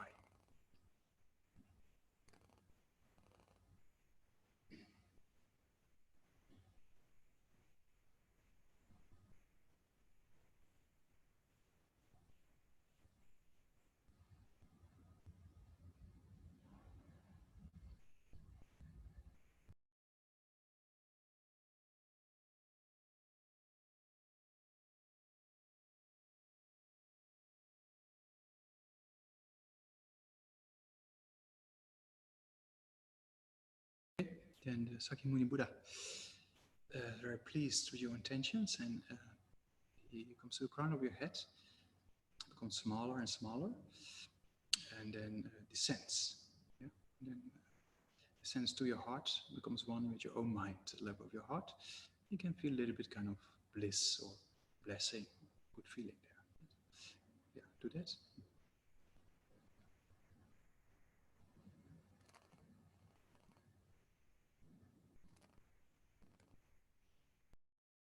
You can stop. Yeah, so relate. So, just for auspiciousness, I'll just read again from the beginning, chapter 18, then, to meet the teachings of Nagarjuna in the future. Kelde pompa dagina, kiedan jiva chendakyur, kelde pompa daglashin, namlashin, pompa tseni mebakyur. It's for auspicious sake. 10 questions. Oops. People okay still or not? I think you've covered quite a few of the questions, actually. Yeah, I don't know if you want to take those or... Yeah, I'm just looking. Yeah. So there's a question, the yogic middle way school, yeah, that's Svatantrika. Yogacara Svatantrika. And Siddhamatran school, yeah, a further elaboration. So further elaboration, does that mean a weekend course, or a week, or a month, or a year? Yeah, it's very interesting material. So the person who wrote this question, if he's interested then, and has studied a little bit of tenets, then in Nalanda, I mean, I will be sitting here, but I think 12, 13, 14 of June, we're gonna go over the 8 points of unique points of Madhyamika from the Prasangika point. So then those things will be covered, because I cannot explain it in the 3 minutes that is left. Yeah, and it's quite elaborate, and it's It takes time. Yeah, is that okay? Next time, make a prayer. We make a prayer. Now I look there, you see? You see that? Because now my screen is here. So normally I look there. Yeah, so yeah, we do it next time. Because yeah, that takes more time, and whereas people get more confused, then it is not needed if not already confused. The emptiness handout, it says that Buddha, oh, that I already talked about. The three turnings of the wheel, there's a question regarding that. It says here, the three times, or the three turnings, in order to reach disciples with different interests and capabilities. It's true, because the Buddha is so skillful, you know, to teach to the level of understanding of what they can comprehend. So that's why we can see there's no contradiction in the Buddhist teachings in that way, because the Buddha taught in accordance with the level of development of the disciple. Like His Holiness Dalai Lama, same thing. When His Holiness gives a talk to college students, he doesn't talk about Prasangika view, right? He talks about destructive emotions, how to deal with anxiety and fear, you know. Then when he sits in front of this incredible assembly of scholars, his Holiness is very detailed, precise. The differences between the yogic middle-way autonomy school and the Chittamatra school. Very clear. You know? So that means you have to teach according to the disciples. If I, yesterday and today, if I just go and read from the commentary straight away, then I think people will all fall asleep. You know, so I have to juice it up, as they say. You know, I hope I juice it up enough that people don't got too much, you know, confusion and being bored. Yeah. So that's what the Buddha, you know, that's the example the Buddha showed. You know, you have to try to, you know, teach. That's what the Buddha did, according to the level. So that's why there's no contradiction, because one point the Buddha taught the coarser form of self, the next time more subtler one, the next time more subtler one, right? So the same truth, the first noble truth, or the first turning of the wheel, quite simple. I mean, generally speaking, compared to the second turning, right? So the second turning talks about emptiness, but the mind realizing emptiness, the ultimate nature of the mind, is not that easy. Many people like to do Dzogchen, Mahamudra. It's very inspiring. Those teachings are amazing, inspiring, extremely beneficial. If you're ready for it, it's like, you know, like the red arrows, you know, fast. You know? London Day, I heard them. I was in retreat, and I can look up a little bit just in the, you know, and then actually I only saw the, you know, the red, white, and blue colors mixed up, left behind. So fast. They know exactly how to operate this kind of machine that goes super fast, right? So if you're not trained, it will become a mess. You're not able to fly 9 of those planes next to each other, you know? So that means they have to train to do that. So for us, same thing. So the Buddha is so skillful. So they first have to go to, when they're little boys or girls, they have to go to kindergarten, then they go to secondary school, they go to college, university, and then later on they study how to fly a plane. You know? So for us, same thing. We have to first understand the course aspects that Buddha so skillfully explained it in different levels. That's that question. Then, if nothing exists from its own side, using the analogy of a river to avoid using the term my mind stream, which is where our karma is being so-called recorded. So if we commit negative action, we can expect the results at some time in the point in the future. That's true, right? Or in this lifetime or another future lifetime. So if the mind stream is like a river, like Geshe Namdak was explaining, yes, that's what is it that separates our mind stream from another, like two rivers. And so changing from moment to moment, but one river is separate from another river. What is that that is separate? That my karma is different from your karma? A very good question. You know, so we have individual streams of consciousness. Each of us have individual streams of consciousness. So if you study karma, one of the 4 points of karma is, you know, first definite, then increase, you know, and it doesn't get exhausted until you experience the result, or it gets purified or destroyed, right? And then there's three, and then one other one is, regarding this point, is you cannot experience the karma you haven't created yourself within your continuity of consciousness, right? So that means there's two individual stream of consciousness of two beings, you know? So, and why is that so? Because the continuity of one seed, let's say the seed of an apple, and let's have the seed of a pear, right? There's two different seeds with two different potentials. They meet similar conditions when you put them in the ground. So from the point of view of external conditions, exactly the same. But there's two individual seeds which produce two individual different types of tree, right? So that's true for human and animal. So if you have two seeds of an apple, you know, you put them in the ground, exactly the same conditions. It will grow in similar apple trees, but they're different, right? One has more branches like this, another leaves like that. It's so different, right? So same for us. In one way, we have individual streams of consciousness, but we have common aspects. We have common afflictions, you know? So in that way, this individual streams of consciousness, which is there since beginner's lifetime, you know? So that never mixes, you know?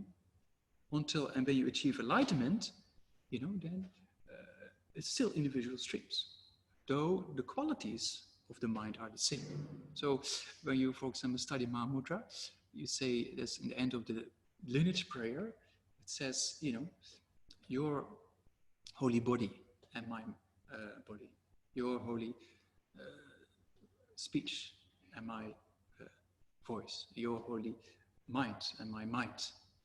Then you say, may they become one and non-dual. You know, it's a prayer.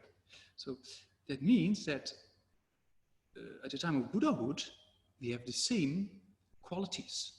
You know, so that's why we do this prayer. You know? So that means you try to mix in the sense of wanting to have the same qualities as the Buddha. You know? Or the teacher, the one with the Buddha in this way. So there's not only uncommon Buddhist view. One of my friends in Bangalore, who's quite well versed in the Hindu philosophy, he said we have a similar interpretation of what, generally speaking, they call universal consciousness. And there's a lot of talk in the Hindu tradition. So there's two explanations there as well, he said. Very interesting. I was very interested in that aspect because he said from the point of view of practice, you like to be your mind one with that ultimate quality of love and kindness, or, you know, wisdom. You know. So that non-duality of the two is not that the two mind streams merge together, but you get habituated to a similar type of quality. You know? So that's with Buddhahood, same thing. Our consciousness is there since beginner's lifetime. It's individual. That's why when I get a pizza or pasta, I'm quite happy. Some other people prefer masala dosa or samosa. Or, you know, it's kind of, though the pizza, the pasta, and the samosa or the masala dosa is exactly the same, but one person experienced in a different way than another, right? So it proves we have individual experiences of similar objects. You know? So that proves also that there's individual forms of karma to experience something in life. Some people go through different traumas or addictions, and they have completely different experiences, right? Yeah? Same for the experience in the train being 32 hours delayed, so 84 hours record, 32 hours. Then I was in Amsterdam one day, Schiphol Airport. I just was in time to in the train. I was going back, I think, to my mother, and these days they have this over Jaar card, this kind of a way to travel, this kind of, you know, public transport. So I was just in time, but I forgot to take an extra 2 guildens, I think, or €2 already, yeah, because it was a special train that goes faster, so you have to pay another extra 2 euros, 2 something euros. So I forgot. So then the conductor came and looked at me. I was dressed, of course, like this, not with this one, with the red sand. And then I straight away told her, you know, I said, sorry, you know, I just jumped in the train She said, oh, you can do it in Breda. That was the place where I get out, just Breda. And he said, oh, can I ask you something? I said, yeah, sure. Are you a Buddhist monk? It's a really nice question. Anyway, so she was interested. Yeah. So then, when I left the train in Schiphol Airport, I think it was Schiphol. I think Liang. I think he dropped me off. Yeah, I was sleeping with Liang, one of my friends in Amsterdam. So then the same train, I was just inside and door closed. 2 seconds. Maybe the train was 2 seconds early, closing door. And on the other side was a young guy who also wanted to go in the train. And I was so annoyed, he did a side kick on the door and almost broke his leg in the process. You see? So 2 seconds. My train example is 32 hours late. So that means that how people experiencing different things, though the situation is exactly the same, they have a different feeling with it, right? So that's true with food, that's true with difficulties in life, with suffering, So that means we have individual streams of consciousness that experience different things. Anyway, that's maybe enough to answer the two rivers of two individual streams of consciousness, or countless. Thank you so much, Geshe. And Julie would like to speak. Geshe, thank you so much. We have to make a virtual kata.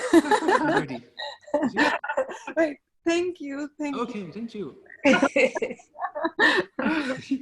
On behalf of everyone, of all the participants, and we're really, really thankful that we could make it happen. And even if we purified some obstacles during the course, we are very, very grateful for your teachings and for really taking the time and sharing your knowledge, and it's very, very beneficial, and we got really, really nice feedback, so thank you very much. Okay, thank you for hosting. Yes, thank you. For me also first Zoom experience. New event in my life. So also, yes, thank you for everyone involved, everyone in London, Benno, Fabienne and Sylvia. So I know you have very difficult conditions at the moment, right? So they say thank you to all of you. Yes, I cannot hear because I have everything in here. And then thank you to Wendy and Steve for helping us hosting and making and helping to coordinate questions and things. Yeah, thank you very much, Steve and Wendy. Yeah. Thank you. And everybody else. Yes. Because we run a little bit less than yesterday and the day before, but incredibly fortunate, all the people, really to listen and think about. I don't have any qualities to talk about these things, but at least we have an opportunity to discuss, so that's very fortunate. So if you try to put a little bit more effort towards studying it, contemplating it, then definitely one day will come, understanding, and then that's the start of ending samsara. That's the start of ending all the problems. And then you can help others. Then it becomes really, if you have understanding of emptiness, probably then you know how to help others. You develop, get more interest lumped in, do some retreat now and then with those practices we talked about. Then it's just going upwards. Garantirimshe, this is the last thing, very inspiring. When I was in Serra, and we studied for 20 years, so after some time, you get a little bit kind of, want to do something else, because we always want to do something else. Things don't come. The grass is always greener at the other side of the fence, right? You see. So I had the same. So I went to Kantirimshe. He was always so kind. He asked me to come and came by. Once I was translating, he just got up and got us tea. It's kind of mind-boggling. So then Kantirimshe used to say, such down-to-earth advice. He said, you know what you do? You study for a few decades, then you try to put it into practice for a few decades. You do that for a few lifetimes, and the realizations will come. You see? That's very, very simple, profound, and down-to-earth reality.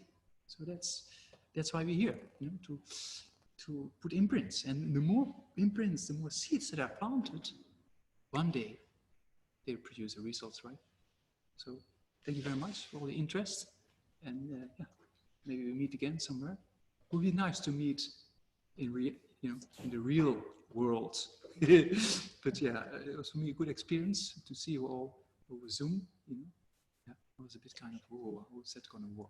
But it went very smooth. So thank you everybody, organizing, helping out, and all the interest Because if there's no people with interest, then also I won't be sitting here. So, you know, thank you everybody in all the places everywhere. Okay, thank you very much, and hope there was some benefit, and then maybe we meet again somewhere, someplace, sometime. Okay, thank you. Geshe, we won't open the mics just yet because I think you wanted to do dedications, didn't you? So then we'll open the mics for everyone to say. Thank you. Yeah. So maybe now we do the Lamrim prayer. Yeah. Oops, wrong thing. Sorry. Stop.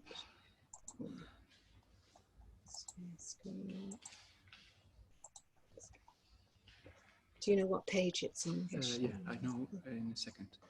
Yeah, 35. Thank you.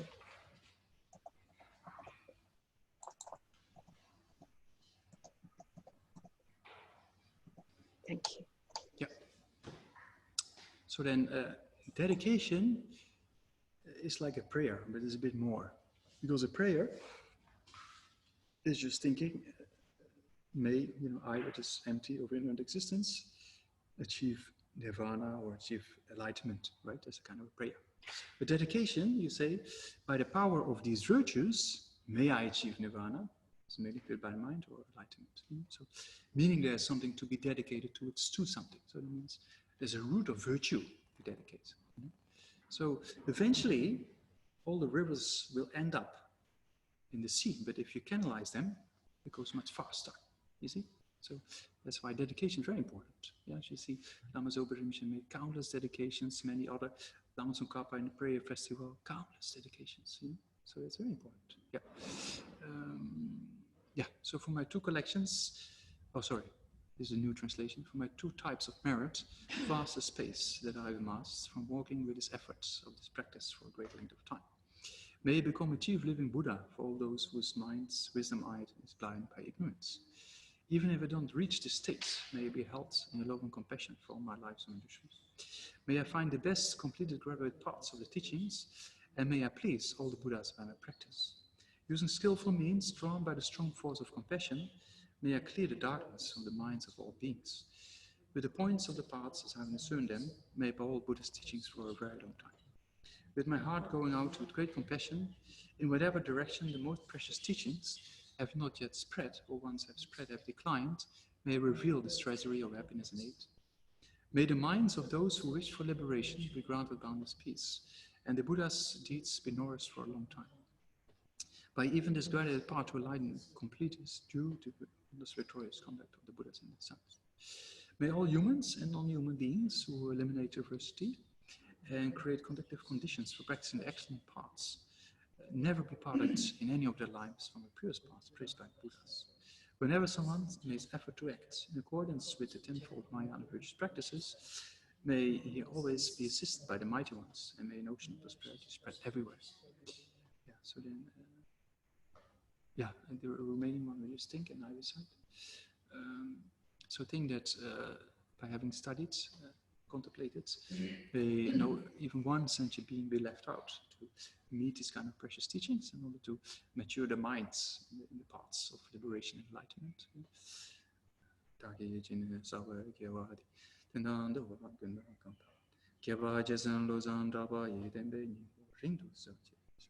Then also the precious gurus like Soden Dalai Lama, and all the teachers teaching the true path to enlightenment, and may they have long and healthy lives, and may all their holy wishes be spontaneously fulfilled.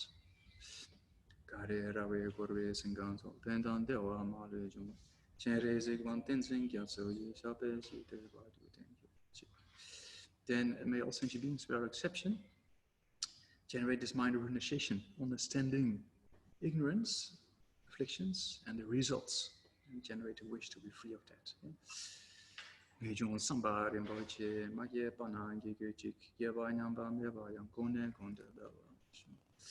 And may all sentient beings, including all the world leaders, all sentient beings you can think of, may they generate bodhicitta in the mind, and may this bodhicitta, the mind of enlightenment, never degenerate, but increase more and more.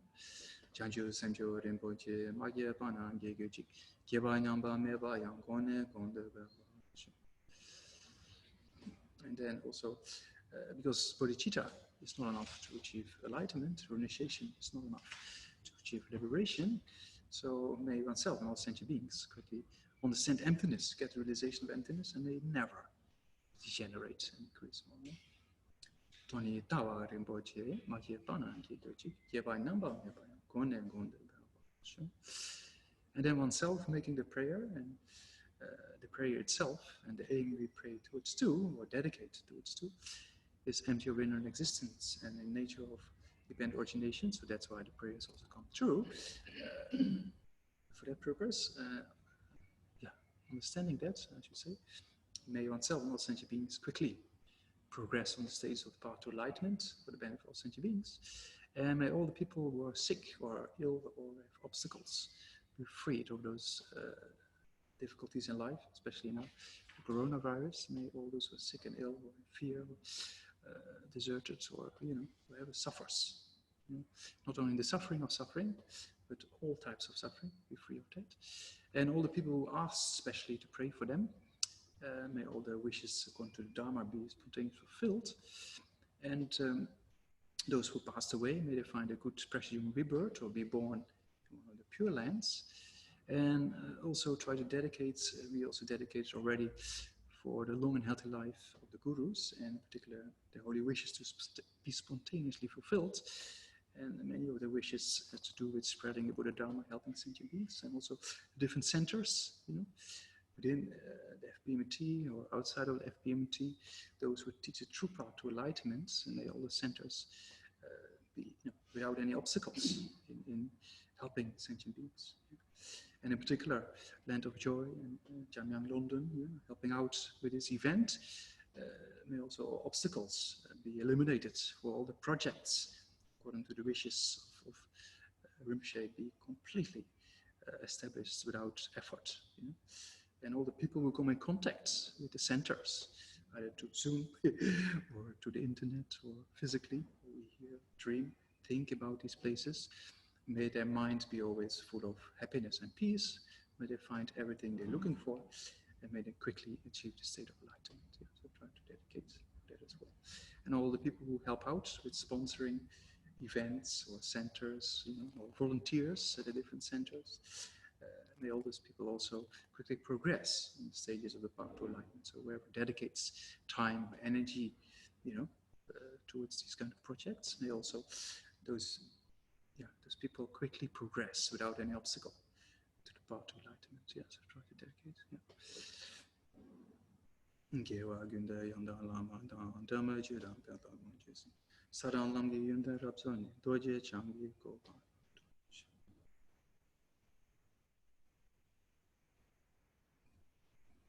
Okay, thank you very much. Merci beaucoup. Vielen Dank. Vielen Dank. Vielen Dank. Thank you very much. Thank you so much. Geshe.